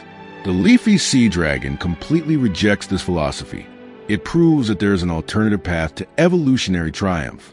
It is a creature that has achieved absolute mastery over its domain not by fighting the chaos of the ocean, but by fully and beautifully submitting to it. It does not tear through the water. It allows the water to carry it. It does not terrify its prey. It simply becomes a part of the prey's unquestioned reality. As you watch it drift away, slowly dissolving back into the swaying green chaos of the kelp forest, you are left with a profound sense of awe. You realize that you have just witnessed the ultimate expression of aquatic stealth. In a brutal, high-stakes ecosystem where everything is hunting and everything is hunted, the leafy sea dragon survives by achieving the impossible. It exists in plain sight, fully illuminated by the sun, entirely unarmored and yet completely, wonderfully untouched. It is the ghost of the kelp forest, teaching us that sometimes the most impenetrable defense in the natural world is simply learning how to sway. Before we descend further into the shadows to meet our next predator, take a moment to subscribe to Earth's documentary and press the bell icon so you never miss a journey into the wild. The boundary at the top of the world is never silent. It is a landscape defined by immense, groaning tension. As the ocean pushes against the frozen ceiling of the Arctic, massive tectonic slabs of sea ice grind, fracture, and collide. They shriek and moan under the invisible, crushing pressures of wind and deep water currents. Beneath this shattered, shifting roof, the water takes on a heavy, haunting quality. The sunlight that manages to pierce the cracks in the ice does not warm the ocean. It merely illuminates the freezing void, casting slow, wavering beams of pale, ghostly blue that sweep across the underside of the ice like the searchlights of a sunken submarine. This frozen frontier is one of the most hostile, unforgiving battlegrounds on the planet. It is an arena where survival generally dictates that an animal must be incredibly fast to escape the jaws of an ambush, or completely invisible to avoid detection. But down in the frigid blue twilight, a shadow is moving that flatly rejects both of those rules. It does not glide with the sleek, aerodynamic grace of a seal. It does not slice through the water like the hydrodynamic missile of a penguin. It moves with a heavy, deliberate, almost arrogant rhythm. Its body is a hulking, colossal mass of blubber and muscle, so profoundly vast that it seems to physically displace the cold around it. Thick, scarred folds of leathery hide ripple along its flanks as it propels its 2-ton bulk to the water column using slow, rhythmic strokes of its massive hind flippers. This is the walrus, and it does not survive the Arctic by outrunning danger. It survives by becoming the most immovable, overwhelming force in the ocean. To witness a walrus ascending from the depths is to watch a living submarine break the laws of physics. Because of its immense layers of buoyant blubber, the walrus does not need to swim upward. It simply allows its own massive displacement to hurl it toward the surface. It rises from the deep blue gloom like a biological monolith, gaining speed as it ascends. When it reaches the ice ceiling, it does not search for a gentle, open pool of water to delicately catch its breath. It turns its reinforced, bone-crushing skull upward and simply detonates to the frozen barrier. It breaks the surface in a spectacular, violent eruption of shattered ice shards, freezing spray, and roaring exhalations. For any creature resting near the edge of the ice, this arrival is nothing short of an earthquake. The walrus does not need to bare its teeth or initiate a chase to assert its dominance. The sheer, overwhelming physics of its emergence instantly clears the space. It commands the environment simply by existing within it. Yet, for all its terrifying size and explosive, destructive power at the surface, the walrus is not a hunter of flesh. It does not chase the sleek, silver fish of the open water, nor does it stalk the seals that share its icy domain. The true domain of the walrus lies far below the crashing ice, down in the pitch-black, suffocating mud of the Arctic seafloor. The diet of this 2-ton leviathan consists almost entirely of benthic invertebrates, specifically heavily armored clams that bury themselves deep within the freezing, dark sediment. To access this hidden, heavily fortified food source, the walrus has evolved one of the most bizarre, highly specialized, and devastatingly effective feeding mechanisms in the entire marine world. When a hungry walrus dives to the seafloor, it enters a realm of absolute darkness. Vision is utterly useless in the swirling, muddy depths. Instead, the walrus lowers its massive, flattened snout to the mud and relies on a hypersensitive biological radar. Protruding from its upper lip are hundreds of thick, stiff bristles known as vibrissae. These are not simple hairs. They are a dense, highly innervated network of tactile sensors, wired directly into a massive processing center in the walrus's brain. As the walrus sweeps its heavy head back and forth across the ocean floor, it drags a sensory net through the mud. It can feel the microscopic geometric differences between a useless pebble and the curved, calcified shell of a buried clam. It maps the hidden, subterranean landscape entirely through touch, dragging its face to the freezing dark until it locks onto a target. Once a clam is discovered, the walrus does not attempt to crush the shell with its teeth. Doing so would risk shattering its dental structure and filling its mouth with razor-sharp fragments of calcium. Instead, the walrus utilizes the devastating power of hydraulic suction. It presses its thick, muscular lips directly against the buried shell, forming a flawless, airtight seal. Then, in a fraction of a second, the walrus violently retracts its massive, piston-like tongue to the very back of its throat. This instantaneous muscular contraction creates a massive, catastrophic vacuum within the oral cavity. The suction force generated is so unimaginably powerful that it literally rips the soft, fleshy meat of the clam right out of its heavily armored shell, inhaling the protein, and leaving the empty, unbroken shell buried behind in the mud. This feeding process is not a delicate, occasional act. It is a relentless, industrial-scale excavation. A single adult walrus can vacuum up thousands of clams in a single, prolonged dive. As it plows its massive snout through the seafloor, ripping up the sediment and inhaling its prey, it leaves behind vast, winding trenches in the mud. In doing so, the walrus acts as the ultimate ecosystem engineer of the Arctic depths. Its violent foraging aerates the stagnant, suffocating layers of the seafloor. It churns up trapped, ancient nutrients, releasing them back into the water column, where they can be utilized by plankton, kick-starting the entire marine food web from the bottom up. The walrus does not just feed on the ocean floor. It literally tills the soil of the sea, reshaping the biological architecture of the benthic world with every breath it takes. But this role as a deep water harvester should never be mistaken for docility. The same anatomical adaptations that allow it to vacuum the seafloor make the walrus one of the most heavily fortified, unassailable fortresses of flesh on the planet. Wrapped around its massive core is a layer of dense blubber that can be up to half a foot thick, providing impenetrable insulation against the lethal, freezing temperatures of the water. Covering this blubber is an incredibly tough, highly elastic hide that is virtually immune to tearing. And anchored deep within its reinforced skull are the defining, iconic weapons of the species. The tusks. The tusks of a walrus are actually enormously elongated canine teeth that continue to grow throughout the animal's entire life, sometimes reaching a staggering 3 feet in length. These massive spears of solid ivory serve a multitude of vital, highly physical functions. They are used as biological ice axes, violently slammed into the frozen shelf, so the walrus can haul its immense, 2-ton bulk out of water and onto the ice. They are used as anchors, driven deep into the ice to hold the sleeping animal securely in place against the raging, tearing current of the ocean. But above all else, the tusks are weapons of ultimate brutal enforcement. The life of a walrus is intensely, claustrophobically social. When they are not diving in the pitch-black depths, they gather in massive, sprawling congregations on the surface of the ice or on isolated, rocky shorelines.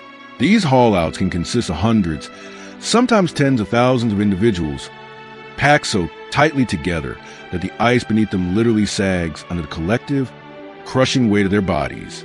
From a distance, a walrus haul-out might look like a peaceful, slumbering mountain of flesh. It appears to be a chaotic, communal rest stop. But this peace is a fragile, highly volatile illusion within the crushing density of the herd. Space is the ultimate currency. To secure the safest position in the center of the ice, furthest away from the stalking predators of the water's edge, a walrus must fight. The hierarchy of the herd is absolute, and it is entirely dictated by mass and the length of the tusks. When a dispute over space or a highly coveted mating right occurs, the posturing begins. Two massive bulls will rear up on their front flippers, inflating their massive, barrel-like chests to maximize their physical profile. They swing their heavy heads, displaying the full, terrifying length of their ivory spears, issuing deep guttural, vibrating bellows that rattle the ice itself. Often, this display of overwhelming mass is enough to force a submission. But when two equally matched titans refuse to back down, the confrontation escalates into horrific, bone-jarring violence. They launch their 2-ton bodies at each other, driving their tusks downward like biological pickaxes. The impacts are sickening. Thick, leathery hide is punctured. Deep, bleeding gashes are torn across their necks and shoulders.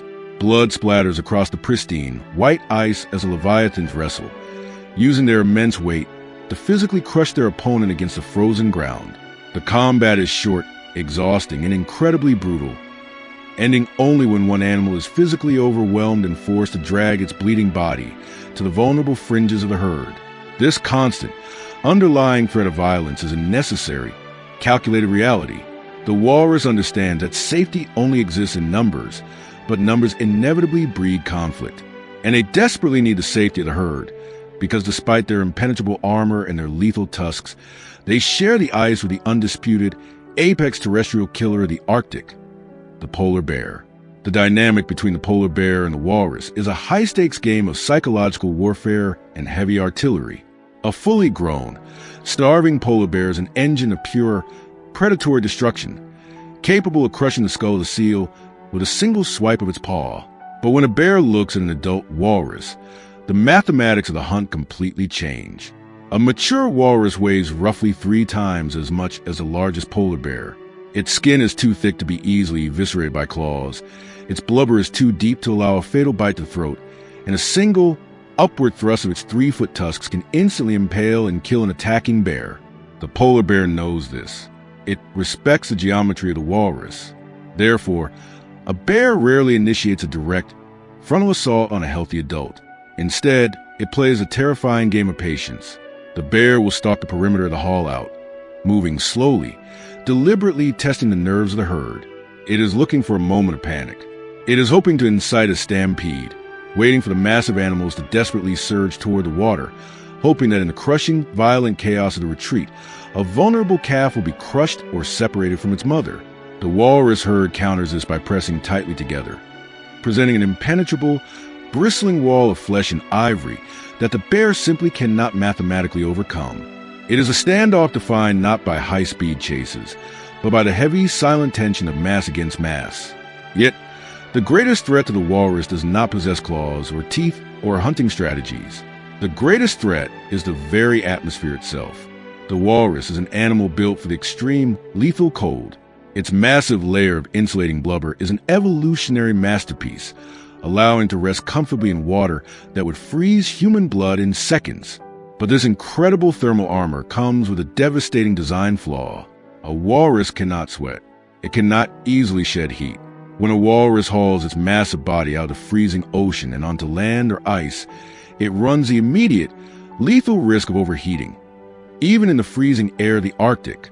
To combat this, A walrus will physically alter its own circulatory system. It forces its blood vessels to dilate and rise to the very surface of its skin, flushing its entire body with a bright, rosy pink hue, desperately trying to dump excess metabolic heat into the surrounding air. It must spread its flippers wide against the cold ice, constantly rotating its massive bulk to prevent its internal organs from literally cooking themselves within their own blubber. Because of this terrifying thermal vulnerability, the walrus is absolutely, inextricably dependent on the floating sea ice. The ice is a floating, moving sanctuary. It provides them with a crucial, freezing platform where they can rest, regulate their boiling internal temperatures, give birth, and nurse their young, all while remaining perfectly positioned over the shallow, clam-rich feeding grounds of the continental shelf. But the ceiling of the world is collapsing. As the Arctic warms and the vast, floating sheets of sea ice fracture and melt away into the open ocean, the walrus's sanctuary evaporates with it. Without the sea ice to support them, the herds are forced to swim hundreds of miles to crowded, jagged, rocky shorelines on the mainland. Here, the delicate balance of their existence violently unravels. On these narrow strips of beach, the haulouts become unfathomably, terrifyingly dense. Tens of thousands of massive, heavily armed animals are packed shoulder to shoulder, desperately trying to cool down, fiercely fighting for every single square inch of space. The feeding grounds nearest the shore are quickly vacuumed completely bare, forcing the exhausted mothers to swim ever further into the open, dangerous ocean to find enough clams to produce milk for their starving calves. In these overcrowded, desperate terrestrial colonies, the slightest disturbance, the distant roar of a passing airplane, the scent of a wandering bear, or even a sudden, shifting rock, can trigger a catastrophic, unstoppable stampede. Thousands of tons of panicked muscle and ivory surge blindly toward the water, crushing the slow, the weak, and the young beneath a tide of terrified flesh. To look at the walrus today is to look at the physical embodiment of a world pushed to its absolute breaking point. They are not sleek. They are not elegant. They are not the stealthy, darting phantoms of the coral reef. They are the heavy, brutal, unyielding anchors of the polar sea.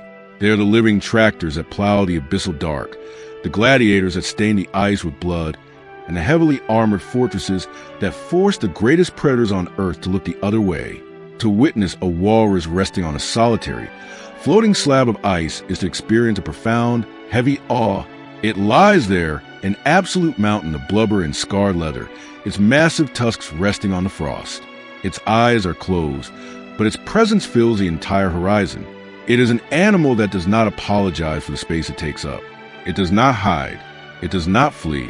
It has conquered the most merciless environment on the planet by simply becoming too massive, too insulated, and too heavily armed for the world to break.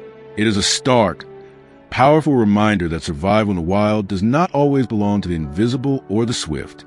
Sometimes, survival belongs to the entity that simply refuses to be moved. The walrus is the heavy, breathing heartbeat of the ice edge, a colossal titan holding the line against the dark water, demanding that the ocean, the ice, and the predators simply yield to its overwhelming, undeniable mass. The water here does not offer the luxury of clarity. It does not sparkle with the bright, inviting blues of tropical reef, nor does it allow the sun to penetrate into a sparkling, sandy abyss. Instead, the river moves thick, heavy, and slow. It is choked with suspended sediment, stained the color of steep tea by thousands of miles of decaying leaves, rotting timber, and the very soil of the continent bleeding into the current. Light is an unwelcome intruder in this habitat. It struggles to push down more than a few feet before it simply gives up, dissolving entirely into a suffocating, impenetrable haze of brown and muted green. In this submerged world, your eyes are useless. To rely on vision here is to invite immediate, catastrophic failure. Shapes blur into meaningless shadows. Distance collapses into a terrifying ambiguity. Instead of a world built on sight, this environment is constructed entirely out of invisible signals that travel through the darkness.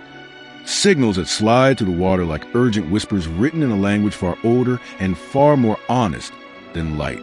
It is a realm of shifting pressure waves. It is a soup of chemical traces and amino acids drifting on the slow current. It is a place where a sudden, erratic vibration rippling outward to the murk serves as a dinner bell, an alarm, and a death sentence all at once. And waiting within the sensory fog is the most profoundly misunderstood creature on the planet. This is the realm of the piranha. When you hear that name, a very specific, deeply ingrained image immediately floods a mind. It is an image fueled by decades of sensationalism, cinematic exaggeration, and fearful folklore. We have been conditioned to imagine a demonic, relentless swarm of razor-toothed monsters, a boiling, churning cauldron of violent fish that can strip a massive, thrashing mammal down to a gleaming white skeleton in a matter of seconds.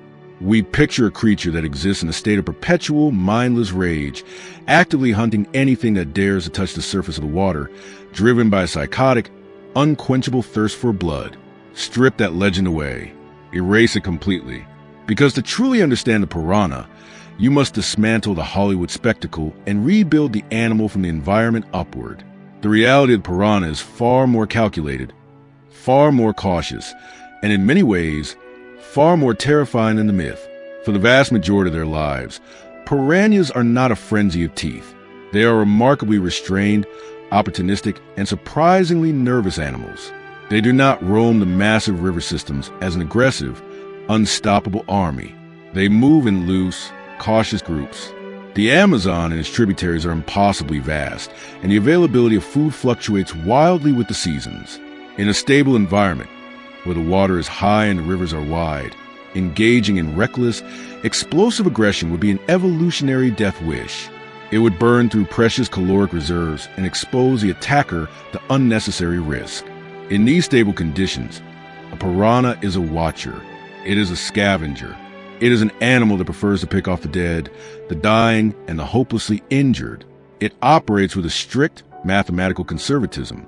The infamous water-boiling chaos that has come to define the species is not their default state. It is a highly specific, extreme biological protocol. It is an emergency response, triggered only by a precise, catastrophic alignment of environmental stresses that physically forces a cautious fish to completely override its own restraint. To see the monster, you must first break the river. That breaking point almost always arrives with the onset of the dry season. As the rain ceases and the brutal equatorial sun beats down, the endless, sprawling floodplains begin to retreat. The massive, deep rivers begin to shrink, pulling back from the flooded forests and compressing millions of gallons of water into isolated, shrinking pools and narrow, muddy channels. As the habitat collapses inward, the density of aquatic life skyrockets to an unsustainable level. Fish that once had hundreds of square miles of roam are suddenly trapped shoulder to shoulder in stagnant, rapidly evaporating puddles. The water temperature spikes. The dissolved oxygen levels plummet dangerously low. And the stress hormones of millions of trapped, suffocating animals begin to saturate the water column. The environment transforms into a ticking time bomb of biological desperation. The competition for every single calorie intensifies to a razor's edge. In this claustrophobic, hypoxic nightmare, hesitation is no longer a virtue. Hesitation is a luxury that will result in starvation. It is within the specific crucible of scarcity and stress that the piranha's legendary reputation is finally forged. The transformation begins with the faintest chemical trace. Because vision is entirely unreliable in the muddy water, piranhas possess an olfactory system that borders on the supernatural. Their sense of smell is exquisitely tuned to detect the microscopic molecular signatures of bodily fluids, decomposing proteins, and most importantly, blood. Even if a single drop of blood is diluted across tens of thousands of gallons of murky river water, the piranha can detect it. But a drop of blood does not instantly incite a blind, screaming frenzy. It initiates a highly coordinated process of orientation. When a piranha detects a chemical trace, it turns toward the source.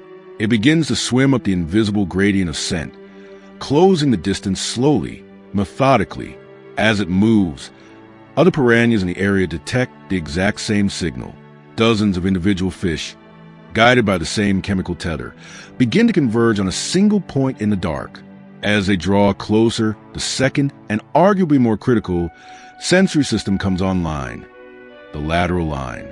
Running along the flanks of the piranha is a network of highly sensitive, gel-filled pores capable of detecting the most minute changes in water pressure and vibration.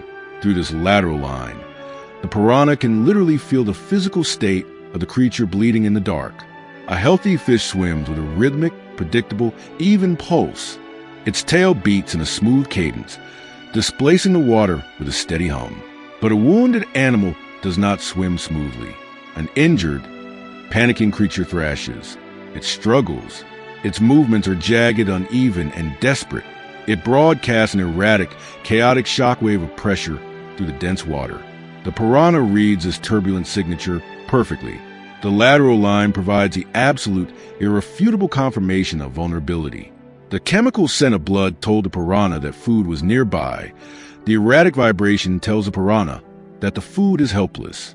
This dual sensory input, the smell of death and the feeling of panic, pushes the animal's behavioral programming over the edge. Curiosity instantly evaporates, replaced by total, unyielding commitment. Yet, even as the piranhas converge on the target, the mechanics of the swarm are not mindless. What looks like absolute madness to an outside observer is actually a rapidly shifting equation of group dynamics and probability. Alone, a single piranha is intensely aware of its own physical limitations. Yes, its teeth are formidable, but its body is small, relatively soft, and completely unarmored. If a lone piranha attacks a larger, thrashing animal, it risks suffering a devastating counterstrike.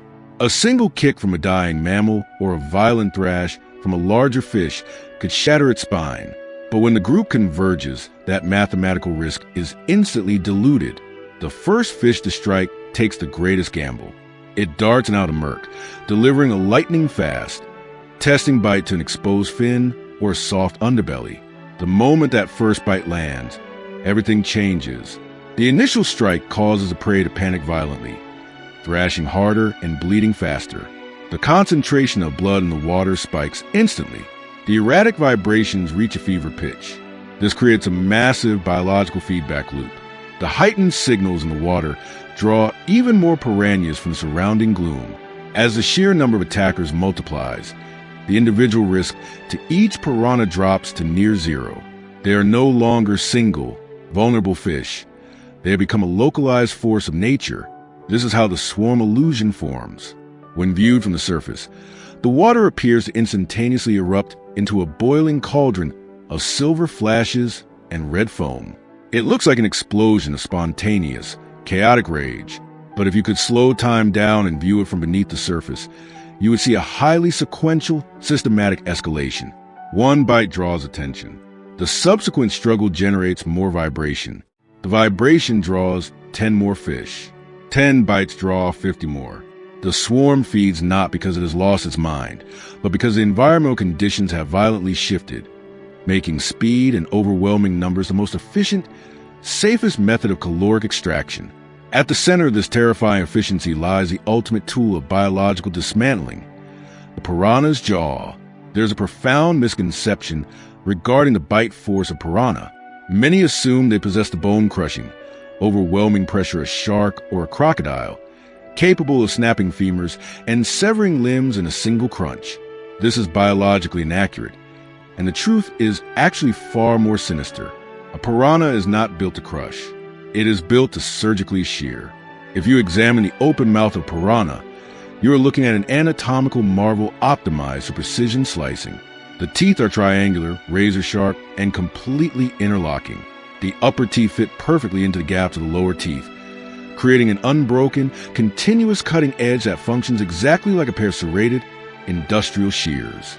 The jaw is driven by incredibly dense, powerful muscles that snap shut with blinding speed.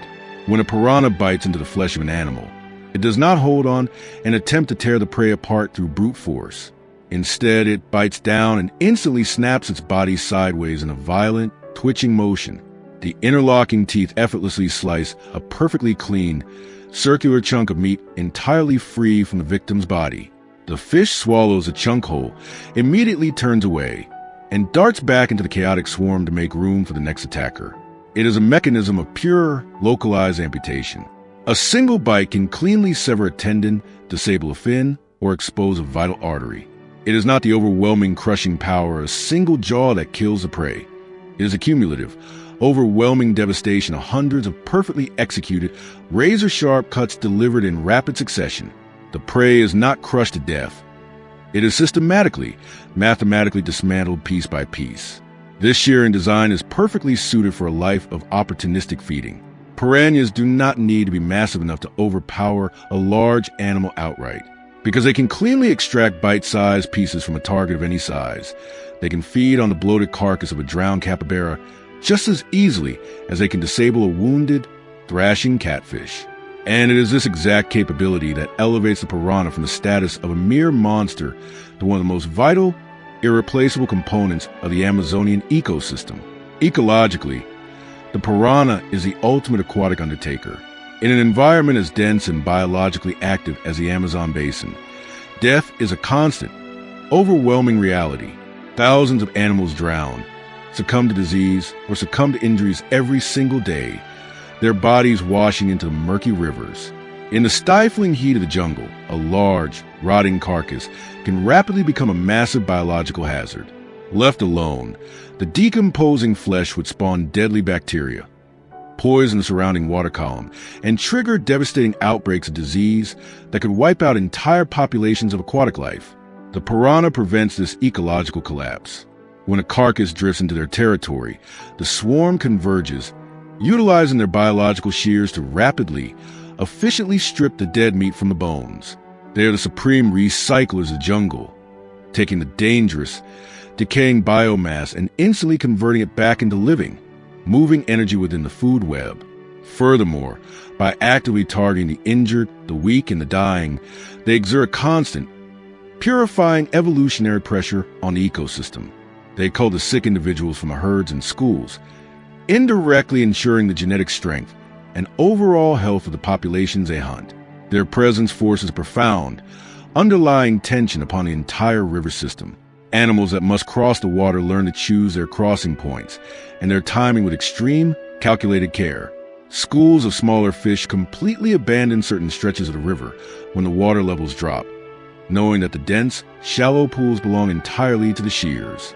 The fear of the piranha actively shapes the behavioral landscape, dictating the movement and the daily routines of millions of creatures long before a single tooth ever touches flesh. The profound irony of the piranha is that, outside of the terrifying conditions of a dry season crisis, they are incredibly skittish, easily intimidated animals. If you were to drop a heavy stone into a deep, stable river channel, a school of piranhas would not swarm the splash. They would scatter in absolute terror, diving deep into the shadowy cover of sunken logs and tangled roots. They are acutely aware of their place in the hierarchy, constantly looking over their shoulders for river dolphins, massive caimans, and the giant, predatory birds that hunt them from the sky. They rely entirely on the environment to tip the scales of power in their favor. When the river is vast and resources are plentiful, their aggression drops to a whisper. They become watchful, quiet shadows drifting in the murk. But when the river shrinks, when the heat rises, and when the pressure of survival mounts to an agonizing peak, their restraint completely shatters, giving way to an ancient, terrifying efficiency.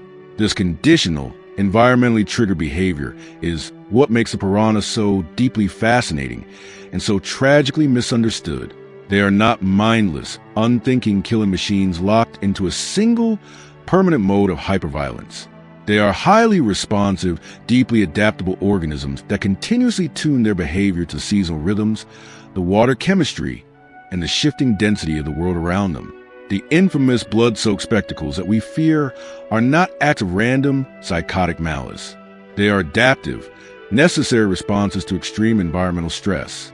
To watch a feeding event is to look at an ecosystem pushed to the absolute brink, revealing its darkest, most efficient emergency protocols. Visually, the moment of the swarm is an unforgettable study in chaos and precision. The brown water churns, flashing violently with sudden streaks of silver scales and the bright, warning red of their bellies. The surface boils as fish twist, collide, and snap in a frantic, localized tornado motion.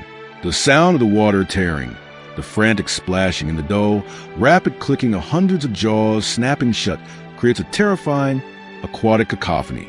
But even within that boiling frenzy, there is an underlying cold structure. Every single fish is targeting exposed tissue. Every single bite is an exploitation of opportunity. The swarm does not consume randomly. It dismantles systematically. What appears to our eyes as sheer horror is actually the purest form of survival operating at its absolute maximum efficiency. To truly understand a piranha, you must stop looking at the teeth and start looking at the river, the low water, the suffocating heat, the scarcity, the scent of injury. These are the invisible hands that flip the biological switch, turning a cautious scavenger into a coordinated executioner. Without the stress of the drying river, the system returns to its quiet, murky rhythm, and the piranha retreats back into the shadows, returning to its true role as a watchful, nervous opportunist. In the end, the piranha is not a monster lurking in the dark, waiting to drag the innocent to their doom. It is an environmental indicator. It is a mirror reflecting the health and the stress of the Amazon itself. When the piranhas become a terrifying, boiling force of destruction, it is almost always because the river itself is dying, suffocating under the brutal weight of the dry season. Their violence is not random malice. It is environmental feedback made visible, flashing through the murky, lightless water in thousands of sharp, beautifully efficient cuts. The wild does not apologize for its brutality, and it does not hide its brilliance. It simply waits for those willing to look beneath the surface. If you want to continue descending into the shadows, exploring the unseen battles, the perfect hunters, and the beautiful, terrifying truths of our planet, then join us. Subscribe to Earth's Documentary. Hit the like button to help us bring more of these stories out of the dark.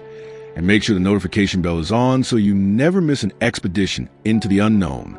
The world is vastly more dangerous and vastly more incredible than you ever imagined. Stay curious, and we will see you in the next documentary.